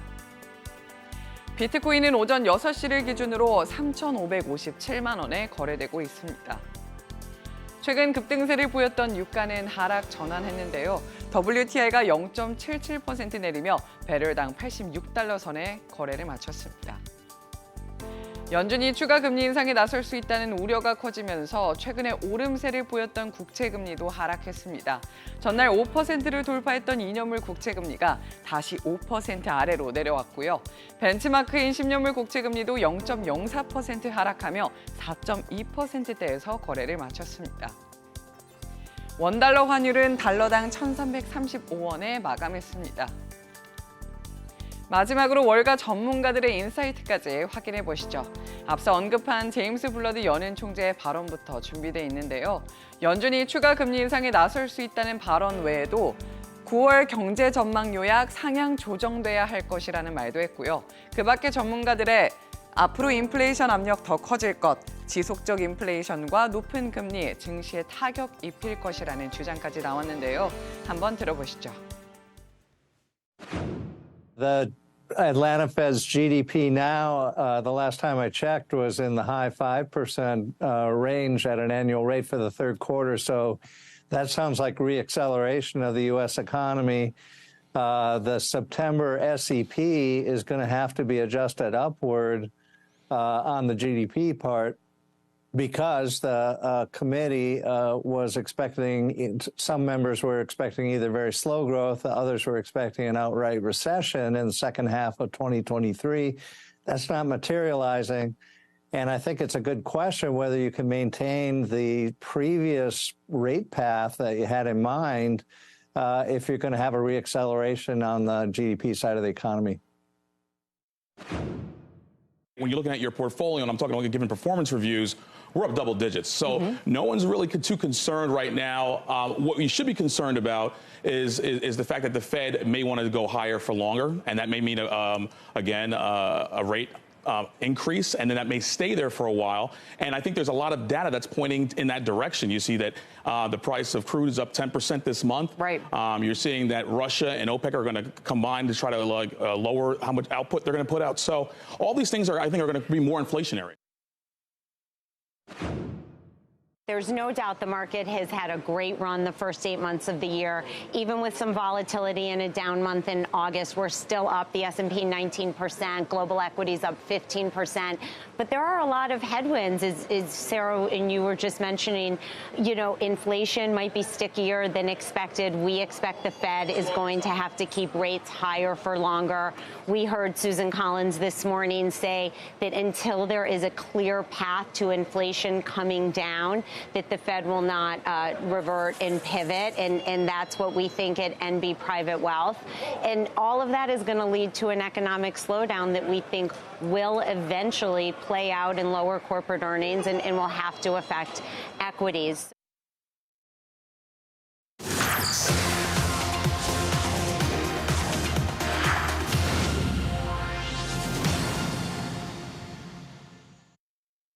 기자가 콕 집어 전하는 뉴스픽입니다. 중국 정부가 비료 회사들에게 요소 수출을 중단을 지시한 것으로 전해졌습니다. 지난 2021년 한국에서 발생한 요소수 품귀 대란 기억하시는 분들 많을 텐데 이런 대란 또다시 발생할지 주목되는 상황입니다. 오늘 뉴스픽 윤지혜 기자와 요소 이야기 해보겠습니다. 윤 기자, 중국 정부가 요소 수출 또다시 통제를 하고 나선 건가요? 네, 일단 블룸버그 통신으로부터 소식이 전해진 상황인데요. 중국 정부가 자국 내 비료 업체들에게 요소 수출 중단을 지시했다. 이런 소식이 전해진 겁니다. 이번 달 초부터 실제로 중국의 대형 비료 업체들이 신규 수출 계약도 안 하고 있는 것으로 알려지고 있습니다. 중국 장저우 상품 거래소에서 요소 선물 가격이 6월 중순부터 7월 말까지 보면 50%가 급등했는데요. 그 뒤 계속 등락을 거듭하고 있는데 중국 당국이 이 같은 가격 급등을 걱정하면서 수출 물량으로 인한 중국 내 공급 부족 때문으로 판단을 하고 통제를 시작한 게 아닐까 싶습니다. 사실 근데 중국은 세계 최대 요소 이제 생산국으로 꼽히잖아요. 이렇게 통제를 해버리면 여파가 만만치가 않을 텐데요. 네, 맞습니다. 세계 곳곳에서 그래서 상품 부족 현상 또 그리고 가격 상승을 촉발하지 않을까 우려의 목소리가 나오고 있는데요. 중국산 요소를 특히 가장 많이 수입하는 국가가 인도, 한국, 호주 등입니다. 2021년을 떠올리지 않을 수밖에 없는 이유입니다. 당시 중국이 비료 수급난이 닥치자 요소 수출을 통제했습니다. 그 여파로 한국에서는 차량용 요소수 가격이 뛰고 품귀 현상이 굉장히 크게 빚어졌었는데 경유 차량에는 매연 저감 장치를 설치하고 요소수를 필수적으로 사용하고 있기 때문에 소비자들의 체감하는 타격이 무엇보다 컸던 겁니다. 그렇죠. 디젤차 배출가스 줄이려면 이게 꼭 필요하니까요. 네. 우리나라의 중국에 대한 이제 요소 의존도 그동안 줄인다고 들었던 것 같은데 아직도 좀 높나 봐요. 네, 맞습니다. 사실 그동안 국내 업체들이 말씀하신 것처럼 수입처 다변화에 애써 오긴 했는데 결국에는 최근 지표를 보면 중국산 요소에 대한 의존도가 다시 커졌습니다. 화면 보시는 것처럼 올해 상반기 중국산 요소 수입 비중이 89%, 90% 가까이 집계가 됐는데요. 2021년 71%였고 지난해 66%까지 내렸는데 올해 다시 비중이 커진 겁니다. 나머지는 지금 표시가 안 돼 있는 부분은 인도네시아, 베트남 등이 있습니다. 여기서 수입을 하고 있지만 중국산 요소의 가격 경쟁력이 아무래도 압도적이다 보니까 국내 업체들이 다시 중국산을 선호하기 시작해서 이렇게 된 겁니다. 그렇게 비중이 높아졌으면 이번 수출 통제가 국내 기업들에게도 큰 타격이 있겠어요? 네, 그래서 걱정을 많이는 하고 있습니다. 예를 들어서 롯데정밀화학, KG케미칼 등 한국의 석유화학 회사들이 중국산 요소를 수입해서 농업용 비료와 경유 차량에 들어가는 요소수를 생산하게 됩니다. 2021년 요소수 품귀 대란 당시 평소 10리터당 10,000원 수준이었던 요소수 가격이 10배 가까이 치솟았던 전례가 있는데요. 중국 정부가 다시 요소 수출을 금지한다면 그 소식에 어떻게 대응해야 될지 국내 운송업계가 촉각을 곤두세우고 있습니다. 다만 좀 다행인 점은 그간 어쨌든 요소 비축을 좀 늘려왔고 2021년 때 대체 수입선도 확보를 했기 때문에 그때와 같은 대혼란은 없지 않을까라는 얘기가 나오고 있습니다. 그랬으면 좋겠는데요. 그래도 뭐 요소수의 가격 상승이 있을 수 있다. 이건 또 염두에 둬야겠죠? 네, 실제로 요소수 대란이 있는지 여부도 중요하지만 그로 인해 촉발되는 다른 여파가 문제인데요. 농산물 생산 비용이 증가하면서 고공행진을 하고 있던 신선식품 물가에 또 다른 부담 요인이 될 수 있습니다. 네. 한국 농가에서 사용하는 비료값도 국제 요소 가격을 따라 상승할 수 있기 때문인데요. 일부에서는 최근에 미중 갈등이 굉장히 심해지고 있는데 중국이 이런 점을 악용해서 또다시 요소수를 자원 무기화하지 않겠느냐라는 우려 섞인 목소리도 나오고 있습니다. 어쨌든 중국의 요소 생산량 압도적인 만큼 글로벌 시장에서 수급 상황, 공급 상황 보셔야 할 것 같고 또 가격에 어떤 변화가 나타날지 아무래도 계속 지켜봐야 할 것 같습니다. 최근 국제유가 급등에 이어서 이번엔 요소 대란까지 추가적인 어려움이 가중되는 모습이네요. 잘 들었습니다. SK하이닉스의 메모리 반도체가 중국 화웨이의 신형 휴대전화에 사용됐다라는 보도가 나왔습니다. SK하이닉스는 그런 일이 없다라면서 조사에 나섰는데요. 자세한 내용 취재기자 연결해서 들어보겠습니다. 이한나 기자. 네, 이한나입니다. 네, 화웨이가 SK하이닉스의 메모리 반도체 이걸 사용해서 스마트폰을 만들었다고요? 네, 현지 시간 7일 블룸버그 통신이 반도체 컨설팅 업체 테크인사이트에 의뢰한 결과인데요. 화웨이의 메이트 60 프로를 해체해서 분석했더니 부품 중에 SK하이닉스의 스마트폰용 D램과 낸드 플래시가 포함되어 있었습니다. 블룸버그는 SK하이닉스가 이 화웨이 스마트폰에 부품을 공급한 유일한 글로벌 공급업체라고 밝혔습니다. 메이트 60 프로는 화웨이가 7나노미터 공정 프로세서를 적용해 개발한 신형 스마트폰인데요. 미국의 제재에도 중국이 이런 최신 제품을 생산했다는 점에서 이목을 끌고 있습니다. 때문에 최근 화웨이에 대한 조사가 필요하다는 이야기까지 나왔는데요. 마이클 맥콜 미국 하원 외교위원장은 화웨이의 이 스마트폰에 적용된 반도체를 중국 파운드리 업체 SMIC가 개발하는 과정에서 미국의 제재 위반 사례가 있었는지 조사해야 한다고 주장한 바 있습니다. 당사자의 이야기도 들어봐야겠죠. SK하이닉스는 여기에 대해서 뭐라고 하고 있습니까? 네, SK하이닉스는 화웨이에 대한 미국의 제재 조치가 도입된 이후 화웨이와 더는 거래하지 않고 있다고 밝혔습니다. 또 SK하이닉스는 미국 정부의 수출 규제 조치를 철저하게 준수하고 있다고 강조했는데요. 회사는 이번 사안을 자세히 파악하기 위해 조사에 들어가면서 미국 상무부 산업안보국에도 신고했습니다. SBS 비즈 이한나입니다. 한국과 필리핀 양국 정부가 자유무역협정 FTA 최종 협정문에 공식 서명했습니다.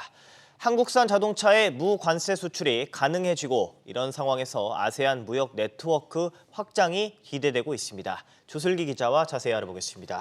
한국과 필리핀 간의 FTA가 체결됐군요. 그렇습니다. 윤석열 대통령이 아세안 정상회의 참석을 위해 방문한 인도네시아 자카르타에서 페르디난드 마르코스 주니어 필리핀 대통령과 만나 한국과 필리핀 간 FTA를 체결했습니다. 아세안 회원국과 맺은 5번째 양자 FTA인데요. 주요 수혜 품목으로는 자동차와 관련 부품이 꼽히고 있습니다. 한국산 자동차는 FTA 발효 즉시 관세가 철폐되고 전기차, 하이브리드 차 등 이 친환경차 역시 5년 내 관세를 없애기로 했습니다.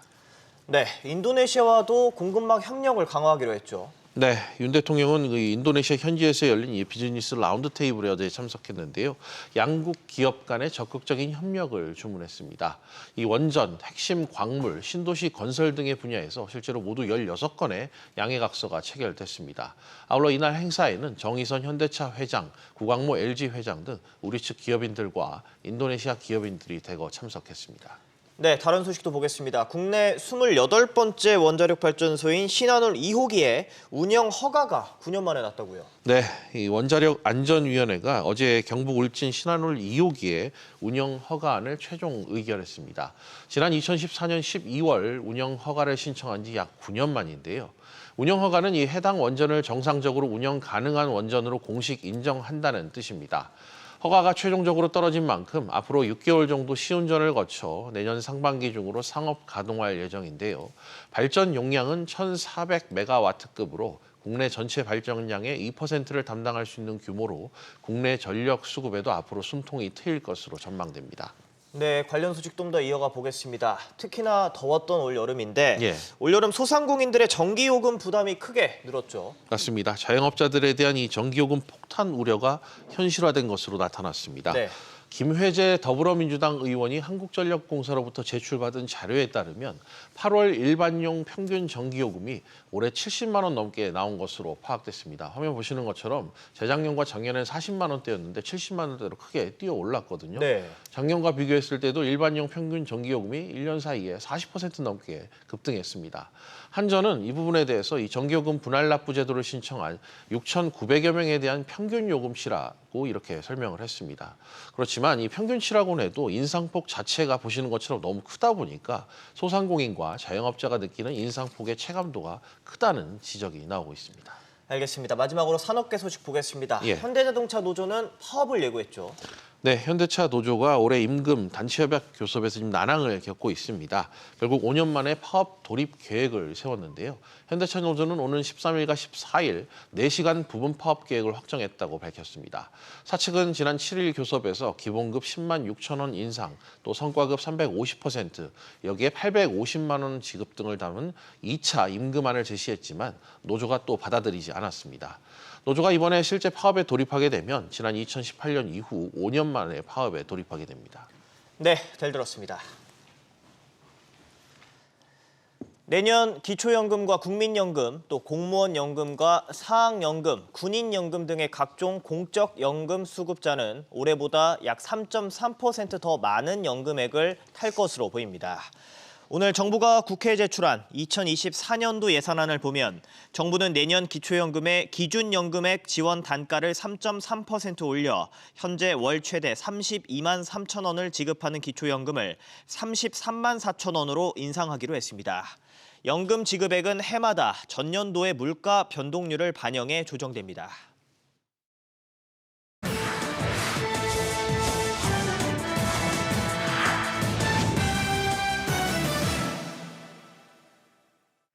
해외 기업 소식 알아보는 글로벌 비즈입니다. 애플이 중국발 위기에 처했습니다. 화웨이가 미국 규제에 아랑곳하지 않고 신제품을 내놓은 데다 중국 내에서 이른바 아이폰 금지령까지 내려졌기 때문입니다. 애플은 오는 12일 새 아이폰 시리즈를 출시할 예정인데요. 중대사를 앞두고 가장 큰 시장 가운데 하나인 중국 시장 전략에 비상이 걸린 셈입니다. 월스트리트 저널에 따르면 중국은 최근 중앙정부 기관 공무원들에게 업무용으로 아이폰을 사용하지 말라 이런 지침을 내렸습니다. 더 큰 문제는 아이폰 금지령을 중앙정부 기관을 넘어 국영기업과 다른 공공기관으로 더 광범위하게 확대하고 있다는 점입니다. 이 가운데는 직장 안에서만 아이폰 사용을 금지하는 곳도 있지만 외부에서도 전면적인 아이폰 사용 금지를 방침으로 정하는 곳도 생길 수 있는 것으로 전해집니다. 일부에서는 아이폰 수요가 1,000만 대 줄어들 것이란 관측까지 나오고 있습니다. 이런 가운데 이번 화웨이의 신상폰을 뜯어봤더니 예상 밖의 기술력의 세계가 또 한 번 놀랐습니다. 화웨이는 미국의 제재 때문에 지난 3년 동안 5G 폰을 선보이지 못했는데요. 이런 미국의 규제에 대응하기 위해서 기술 자립에 공을 들여왔던 게 효과를 내고 있다는 평가입니다. 특히 화웨이 새 폰 분해를 해봤더니 첨단 반도체 장비를 갖춰야 만들 수 있는 7나노 공정 프로세서가 내정됐다는 대목에 세계가 놀랐습니다. 이에 따라 그동안 화웨이가 중국 시장에서 애플에 빼앗겼던 소비자들을 다시 찾을 수 있을 것이라는 분석이 나옵니다. 상대적으로 아이폰의 판매에 타격이 불가피할 듯한데요. 중국은 미국과 유럽에 이어서 애플의 세 번째 시장으로 애플은 전체 매출의 19%를 중국에 의존하고 있습니다. 미국과 중국의 긴장 관계에서 비롯된 이슈 또 생겼습니다. 미국과 유럽연합이 일부 국가의 철강 과잉 생산과 관련해 새 관세를 도입하는 방안을 논의하고 있습니다. 결국 중국을 겨냥한 것이라고 블룸버그 통신이 전했는데요. 미국과 EU가 새 관세 체계에 다른 국가들도 동참하도록 하는 국제적인 틀, 프레임워크도 구상하고 있다는 전망도 나옵니다. 경제협력개발기구 OECD에 따르면 중국은 세계 철강 원자재의 절반 이상을 만드는 최대 생산국입니다. 미국의 고용시장 좋은 줄만 알았더니 꼭 그렇지만은 않은 듯합니다. 미국 기업 가운데 고용 규모가 가장 큰 곳으로 꼽히는 월마트가 신입 직원들의 임금을 깎았습니다. 월스트리트 저널은 월마트가 신규 매장 근로자들에게 3개월 전보다 적은 급여를 지급하고 있다고 전했습니다. 이 같은 임금 개편은 지난 7월부터 시작됐는데요. 노동시장의 열기가 식어가면서 월마트와 같은 고용주들이 대량 해고 대신에 인건비 절감을 모색하고 있다는 지적입니다. 월마트의 전체 직원은 160만 명, 시간당 최저임금은 $14 수준인데요. 월마트는 인건비 절감과 함께 셀프 계산대 등 자동화 시설을 늘리며 비용 절감을 계획하고 있습니다. 글로벌 비즈였습니다.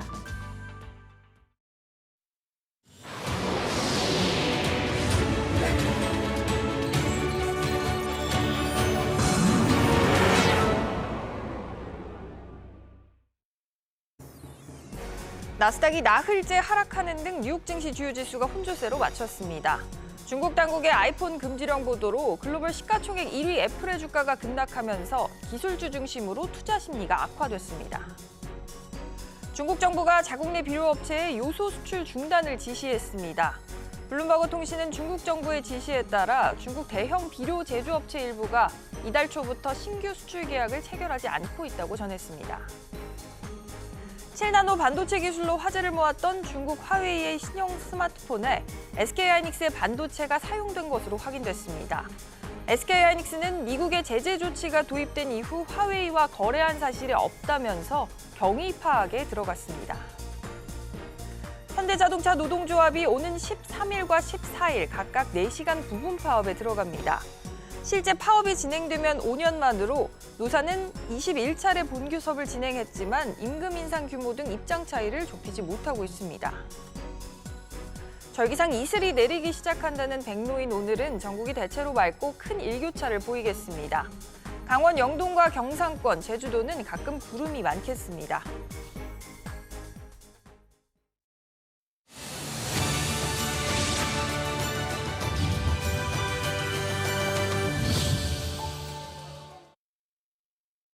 네, 주말을 앞둔 금요일 아침입니다. 오늘 일과 시작 전에 챙겨보면 좋을 기업가 CEO 소식들 전해드리겠습니다. 오늘도 김대호 경제학 박사 스튜디오에 나와 있습니다. 박사님 안녕하세요. 네, 반갑습니다. 네, 오늘은 미중 무역 갈등, 2차 전지 공매도, 마지막으로 잠수함 전쟁 관련 기업과 사람 소식들로 준비를 했습니다. 최근 미국 인사들의 이딴 방중으로 다소 풀리는 듯도 했던 미중 관계에 다시금 냉기가 돌고 있습니다. 강도 높은 제재에도 불구하고 중국이 고성능 반도체를 만들어내자 깜짝 놀란 미국에서 중국 최대 반도체 위탁 생산 기업인 SMIC에 대한 조사 필요성 언급이 나왔는데요. 확대되는 양국 간의 빅테크 갈등 전선, 오늘 첫 번째 소식으로 살펴보겠습니다. 박사님, 이게 구체적으로는 이제 미 의회에서 나온 얘기잖아요. 그러니까 SMIC가 미국의 제재를 위반하고 화웨이에 반도체를 납품을 해서 고성능 스마트폰 개발에 키가 됐다. 뭐 이렇게 의심을 하고 있는 거잖아요. 예, 지금 미국은 화웨이라는 중국 회사가 미국의 강력한 제재 속에 어떻게 5G 스마트폰을 만들어낼 수 있었을까? 이게 만약에 화웨이가 스스로 만들 수 있다면 그것은 미국의 규제가 의미가 없다라는 안 얘기가 먹혔다. 네. 그런데 그래서 이제 미국 입장에서는 아마도 이것은 중국의 최대 시스템 반도체 파운드리인 SMIC, 이것을 중국에서는 중신꼬지라는 이 회사에서 만들었지 않았겠느냐. 그래서 미국의 국회의원들이 백악관에 조사를 해달라라고 전격적으로 어떤 공문을 보냈습니다.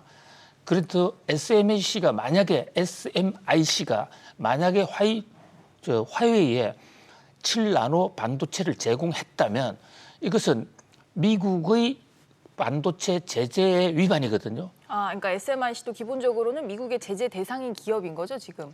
예, 미국의 제재 대상인 기업이라는 것은 미국산 기술 또는 미국산 반도체 장비를 사용하는 업체는 화웨이에 미국 정부 당국의 허가 없이 반도체를 팔지 못하도록 되어 있습니다. 만약에 그것을 어기면 미국은 SMIC의 반도체 제조 장비를 팔지 않게 되고 또 SMIC가 쓰고 있는 미국 기술 시스템 그것을 회수하거든요. 자, 그런데 이게 알고 보니 SMIC가 아니고 SK로 드러난 거예요. 그렇게 확인됐다는 보도가 나오고 있습니다. 예, 블룸버그의 보도에 따르면. 그리고 SK의 입장에서는 우리는 거래한 적이 없다. 그런데 이 화웨이 메이트 60 프로에 들어가 있는 그 반도체는 SK 상표가 붙어 있어야 해요. 저게 지금 화웨이의 새로운 신제품 이름인 거죠? 스마트폰 그렇습니다. 이름? 화웨이의 5G, 중국 최초의 5G 통신이고요. 위성 통화도 지원이 되는 건데, 자, 곧 애플이 지금 뉴 아이폰을 출시를 한다고 해서 출시하지 않습니까? 그거 앞두고 거기 대항마로 내놓은 것이거든요. 근데 미국 입장에서는 이제 제재를 해서 망한 줄로 알았던, 적어도 스마트폰 부분에서는 철수했던 것으로 알았던 그동안의 많은 언론들이요. 스마트폰은 화웨이가 철수를 하고 오포나 삐포 이런 회사로 다 판권을 넘겼다. 이런 보도까지 나왔는데 갑자기 히든 카드로 우리 여기 있다. 라면서 5G를 딱 내놓은 거예요. 자, 그런데 그 안에 SK 반도체가 들어가 있었다. 그러면 SMIC도 물론 조사를 해야 되겠죠. 근데 이제 미국 입장에서는 믿었던 도끼의 발등을 찍혔다라고 볼 수도 있는 거예요. 물론 SK는 우리 거래한 적이 없다. 이게 어떻게 흘러 들어갔을까요? 네, 귀신이 고칼 노릇이다. 두 가지 가능성이 있는 것이죠. 하나는 뭐 아예 그 중국의 화웨이가 자기들이 만들어 놓고 SK 거인 양 위장했을 수도 있고요. 라벨을 그렇게 붙였을 수도 있을까요? 그 미중 갈등 속에 한국을 끼어들어서 한국을 입장을 곤란하게 함으로써 반도체 전쟁의 판도를 뒤흔들. 그러나 그럴 가능성은 상당히 낮아 보입니다. 왜냐하면 그거 일일이 다 SK 거로 갈아 끼운다든지 스스로 만들어낼 능력이 아직은 화웨이가 스스로는 없을 거니까요. 현재 지금 블룸버그 통신은 이 SK 하이닉스의 반도체를 한 우회해서 사온 것이 아닌가. 음성 거래를 했다. 예, 직접 거래하지는 않았지만 SK 하이닉스가 제3의 기관에 판 그 7나노를 이것을 화웨이가 사와서 갖다 끼웠다. 자, 그런데 이제 이렇게 되더라도 SK 하이닉스 입장에서는 상당히 곤혹스럽게 되는 게요. 이게 메모리 반도체도 아니고 그 휴대폰에 들어가는 시스템 반도체, AP 반도체란 말이죠. AP 반도체 그렇게 물량이 그렇게 많지가 않아요. 그런데 SK 하이닉스가 이것을 제3의 기관에 팔면 다음에 추적을 안 했나? 그리고 그것이 다시 화웨이에 가는 것을 몰랐다는 게 말이 될까? 이런 의혹을 제기할 수가 있는 것이에요. 몰랐어도 문제고 알았어도 문제고.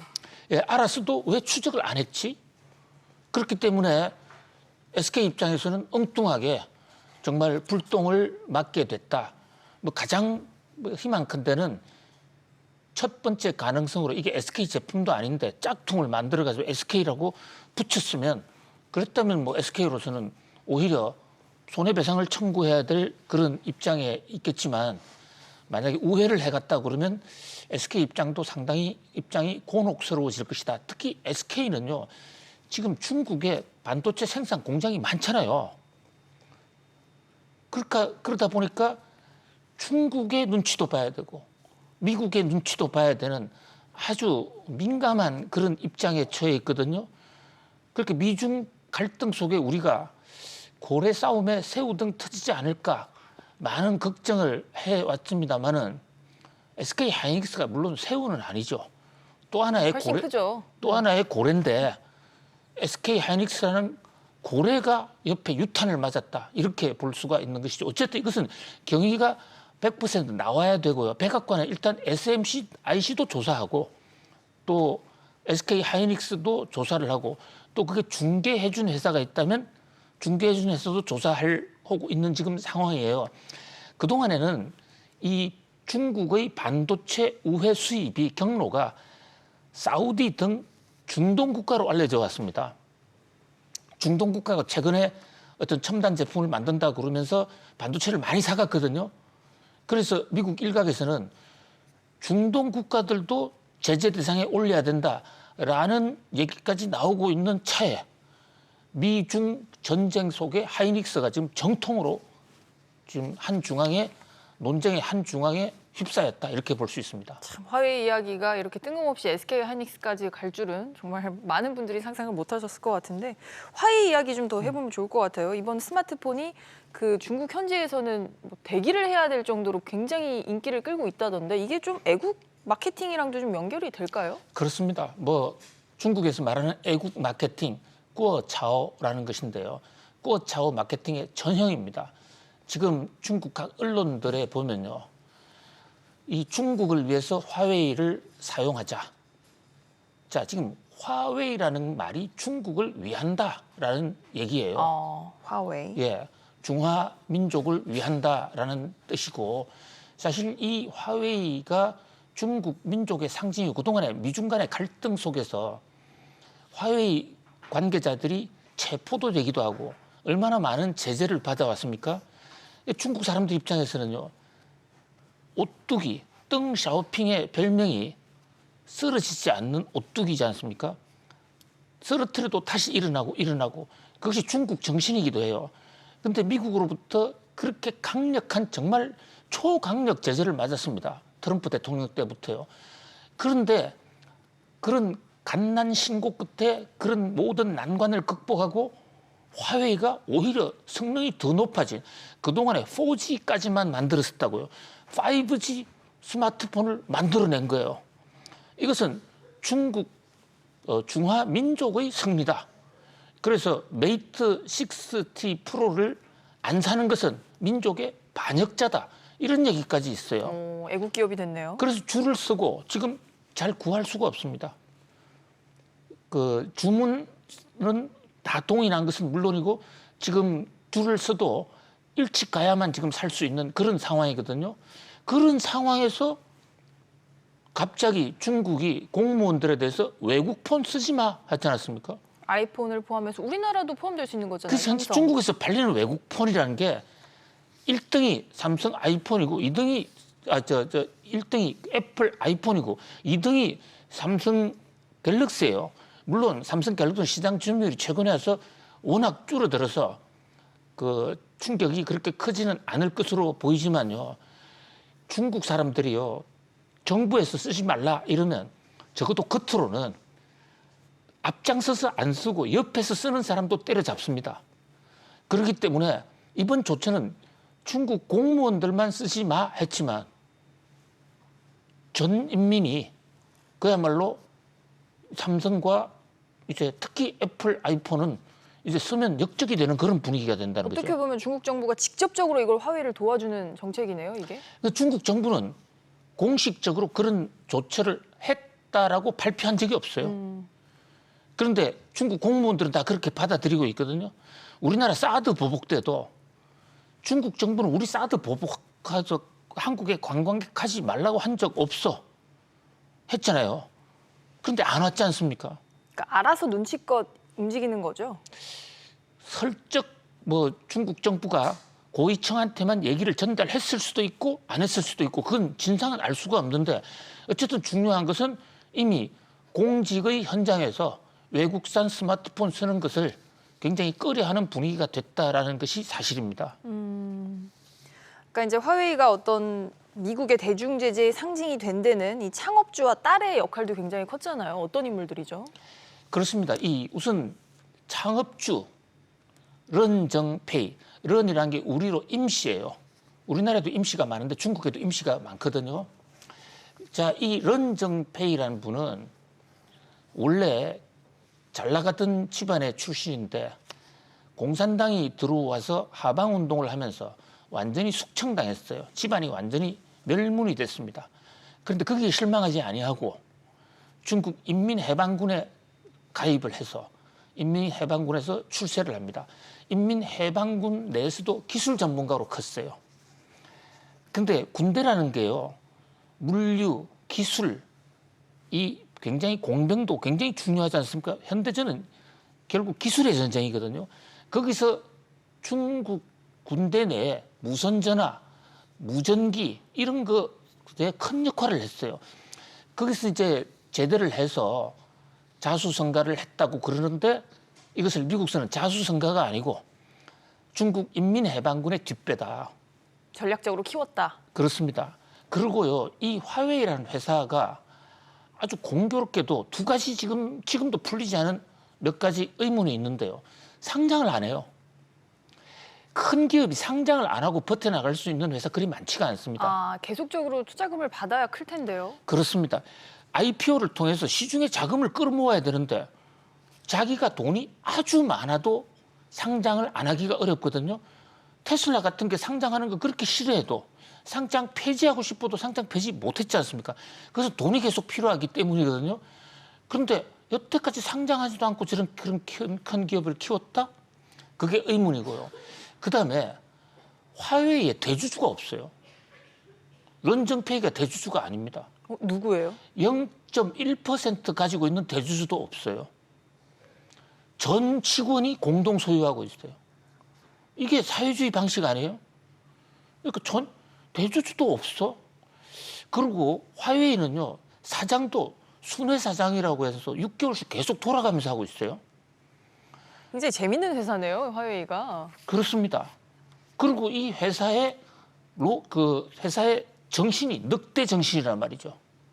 늑대 몇 차례 말씀드립니다만은 중국 사람들이 우리 뉴욕에서도 중국 화교 깡패들을 함부로 건드리지 못하는 것이 1대1로 붙으면 이 마피아 깡패에 비해서 화교 깡패가 꼼짝을 못하는데요. 화교 깡패들은 뭉쳐서 다시 나타난다고요.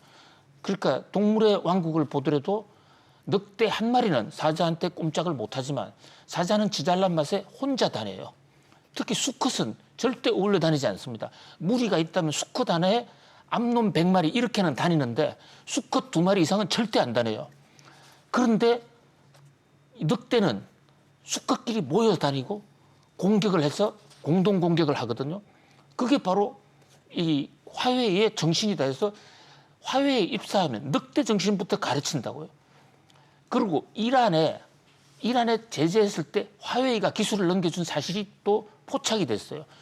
그래서 그 미국의 규제를 받게 됐고 또 화웨이 기계가 미국에 많이 배치가 돼 있는데 거기서 정보통신 기술을 통해서 고급 정보가 바로 공산당으로 들어가고 있다는 이런 미국 정부의 지적이 아니라 그 기계를 썼던 많은 업체에서 미국 정부에 제소를 한 겁니다. 그래서 이제 이렇게 미국과 갈등이 생겼고 그동안 엄청난 기간 동안 미국의 제재를 받았음에도 스스로 독자 기술을 만들었다. 이것은 뭐 이후에 어쨌든 간에 대단한 것이죠. 그 현재 SM7 나노 칩을 탑재했다라는 보도도 최근에 나왔는데 블룸버그는 SMIC가 아니라 SK 하이닉스일 것이야. 그러나 그 진상은 아직까지 좀 더 두고 봐야 됩니다. 이렇게 스토리를 들어보니까 화웨이가 왜 중국 국민들의 자존심인지 그 부분도 좀 예상이 그렇습니다. 가는 것 같아요. 자존심의 이름부터가 화웨이지 않습니까? 알겠습니다. 화웨이 소식 계속 커질 것 같으니까요. 저희도 업데이트되는 거 계속 스토리를 전해드리겠습니다. 멍완저우. 아, 딸, 예. 창업주의 딸. 예. 그러니까 자 런정페이의 딸이 멍완저우라고요. 네. 그 좀 이상하지 않아요? 왜 이름이 안 비슷해서요? 아니 딸이면 딸하고 아버지는 성은 같아야 될 거 아니에요. 런정페이면 멍완저우가 아니라 런완저우가 돼야 되잖아요. 그런데 이 집안 참 재밌습니다. 이걸 꼭 말씀드리려고 하는 것이 멍완저우가 이란에 불법으로 통신기기를 납품했다 해가지고 체포가 돼서 캐나다에 오래 기간 억류가 돼 있었습니다. 그런데 멍완저우는 아버지 성을 안 따르고 어머니 성이 멍씨입니다. 멍씨가 멍청하다 멍자가 아니고요. 중국어로 맹자 있지 않습니까? 맹자가 중국 발음하면 멍 발음이 나요. 그 어머니 성씨를 따랐는데 여기에 또 스토리가 있어요. 멍완저우가 따른 어머니 멍씨가 바로 공산당의 당 부서기까지 올라간 최고위층이에요. 그러니까 아버지 런정페이는 몰락한 집안의 인민군으로 들어갔지 않습니까? 거기서 연애 결혼을 했는지 아니면 팔탁이 됐는지 해서 멍씨란 여자하고 만나 결혼을 했는데 그 멍씨 집안이 중국 공산당의 최고위층이다. 그런 면에서 이게 화웨이가 공산당의 뒷배다라는 그런 의혹이 계속해서 나왔다. 그런 지금 멍완저우가 후계자로 지금 순환 사장까지 맡고 있거든요. 사실 중국 인민들이 제일 좋아하는 사람은 런정페이가 아닙니다. 멍완저우. 왜냐하면 체포돼서 몸으로 탄압을 받기도 했지 않았습니까? 일각의 중국 보도를 보면요. 예수 탄압보다도 더 큰 탄압을 받았다. 뭐 이런 보도까지 나오고 있는 상황이에요. 사실 미국이 아무리 때려도 화웨이는 중국이 전략적으로 키우는 기업이겠다. 뭐 투자자의 관점에서 보면 또 그렇게도 볼 수 있지 않을까 그렇습니다. 싶어요. 예. 알겠습니다. 아, 너무 많이 처음에서 얘기를 했는데 두 번째 소식도 저희가 알차게 준비했습니다. 살펴보시죠. 어제 국내 증시에서는 2차 전지 대장주인 에코프로가 화제였습니다. 장중 100만 원대가 무너졌는데 2차 전지 테마주 열풍이 끝물에 들어선 건지 투자자 관심이 커지고 있습니다. 박사님, 사실 지난달 말만 해도 주가가 뭐 120만 원대 중반이었는데 굉장히 가파르게 떨어지네요. 거의 200만 원대까지 접근했었죠. 지금 굉장히 떨어진 거예요. 주가가 이렇게 떨어진 데는 공매도 세력들이 배후에 있다는 지적들이 나오고 있는데요. 에코프로뿐만 아니라 지금 2차 전지주에 공매도가 상당히 많이 붙어 있습니다. 공매도라는 게 주가가 떨어져야 이득을 보는 사람들이 하는 투자 행태 그렇죠. 아닙니까? 없는 주식을 일단 현재 가격에 팔아놓고 그 판 주식을 며칠 후에 사다가 메꾸는데 주가가 떨어지면 나중에 훨씬 더 싸게 살 수 있기 때문에 주가 하락을 부채질하는 하나의 방아쇠가 되는데요. 이제 여기에 촉각 여기에 유탄을 맞았다 이를 보는데 현재 2차 전지주에 대해서 그동안에 많이 올란 측면도 있지만 공매도 세력들이 이렇게 달라드는 데는 2차 전지주가 어떤 한 템포 어떤 이 세력 그 교체가 되는 것이 아닌가 또는 끝물이 아닌가라는 이런 지적이 있어요. 물론 배터리 아저씨의 최근 그 유튜브 방송을 또 취재차 들어가 보니까 결코 끝물이 아니다. 또 온다라고 그렇게 이제 주장을 하시는 대목도 제가 감명 깊게 봤는데요. 사람마다 주장하는 건 다르니까 함부로 뭐 단정적으로 지을 수는 없는데 어쨌든 공매도 세력이 많아졌다. 이런 것은 2차 전지의 하나의 악재가 아닐까 이렇게 볼 수 있겠습니다. 그렇습니다. 뭐 요즘엔 조금 출렁이고 있지만 에코프로 이렇게 주가 끌어올린 거 우리 개미 군단을 안 꼽을 수가 없잖아요. 개인 투자자들. 블룸버그 보도에도 등장을 했어요. 그렇습니다. 블룸버그 보도가 저는 공매도를 끌어들이는데 굉장히 큰 어떤 한 유인이 됐다고 봅니다. 자, 에코프로에 블룸버그가 놀랐다는 이런 어떤 그로 해석될 수 있는 대대적인 보도인데요. 올 들어서 세계에서 가장 많이 오른 주식이 에코프로다. 세계에서. 세계에서요. 뭐 그 굉장히 극찬인지 어떤 경계인지 알 수 없는 그런 욕인지 칭찬인지. 예. 네. 그런데 이제 여기서 에코프로가 오른 이유에 대해서 주로 한국의 개미들을 그 밈주식 형태로 많이 보도를 했어요. 한국의 개미들이 에코프로를 많이 찾는데 에코프로가 양극재를 만들어내서 납품을 하는데 특히 이제 한국이 2차 전지에 강한 나라고 이러니까 에코프로가 많이 올랐다. 뭐 그렇게 조명을 했습니다만은 공매도 세력 입장에서 볼 때는요. 아무리 전망이 좋은 회사도 많이 오른 종목에 불나방처럼 달라붙는 게 원래 공매도입니다. 그래서 회사 전망이 좋다 나쁘다 그래서 장기 투자를 할 때는 가치가 중요하지만 단기 투자를 할 때는요. 그 가치와 주가와의 비교 가치보다도 많이 올랐을 때는 반드시 조정 과정을 거친다. 또 너무 단기간에 올랐을 때. 예, 뭐 그런 것을 보여주는 한 사례인데 또 국제적으로도 지금 중국이 이 CATL을 필두로 내세워서 2차 전지 지금 투매, 덤핑을 칠 수 있다. 이런 우려가 나오고 있거든요. 저가로 쏟아낼 수 있다는 거죠? 예, 그런 배터리를? 것도 공매도 세력들이 2차 전지에 공매도를 던지는 한 요인이 된 것으로 보입니다. 복합적인 이유로 또 오늘은 또 에코프로 주가 흐름 어떻게 될지 장 열리면 살펴보시는 게 좋을 것 같습니다. 마지막으로 방산 시장으로도 가보죠. 국내 방산업계 떠오르는 맞수입니다. 연초부터 수주 경쟁을 벌여온 김동관 하나그룹 부회장과 정기선 HD 현대 사장이 이번에는 70조 규모 잠수함 시장을 잡기 위해서 동분서주하고 있습니다. 박사님, 폴란드에서 지금 잠수함 시장에 큰 장이 열렸다고요? 그렇습니다. 지금 우크라이나 전쟁 때문에 방위 산업에 대한 관심이 크게 늘어나고 있는데 상황에서 특히 폴란드가 우크라이나에 무기를 되어주는 나토 회원국이거든요. 그러니까 전 세계에 특히 나토의 무기가 폴란드를 통해서 들어간다고 볼 수가 있고 우리가 폴란드에 뭐 비행기도 팔고 탱크도 팔았지 않았습니까? 근데 이번에 이제 잠수함까지 한다 이런데 이 잠수함은 역시 조선사가 가장 뭐 중심이 되는 것이죠. 근데 조선하면 한국이 지금 세계 1위인데 최근에 이 조선사를 인수한 하나그룹 이름도 한화오션이라고 지었죠. 김동관 회장이 직접 날아갔습니다.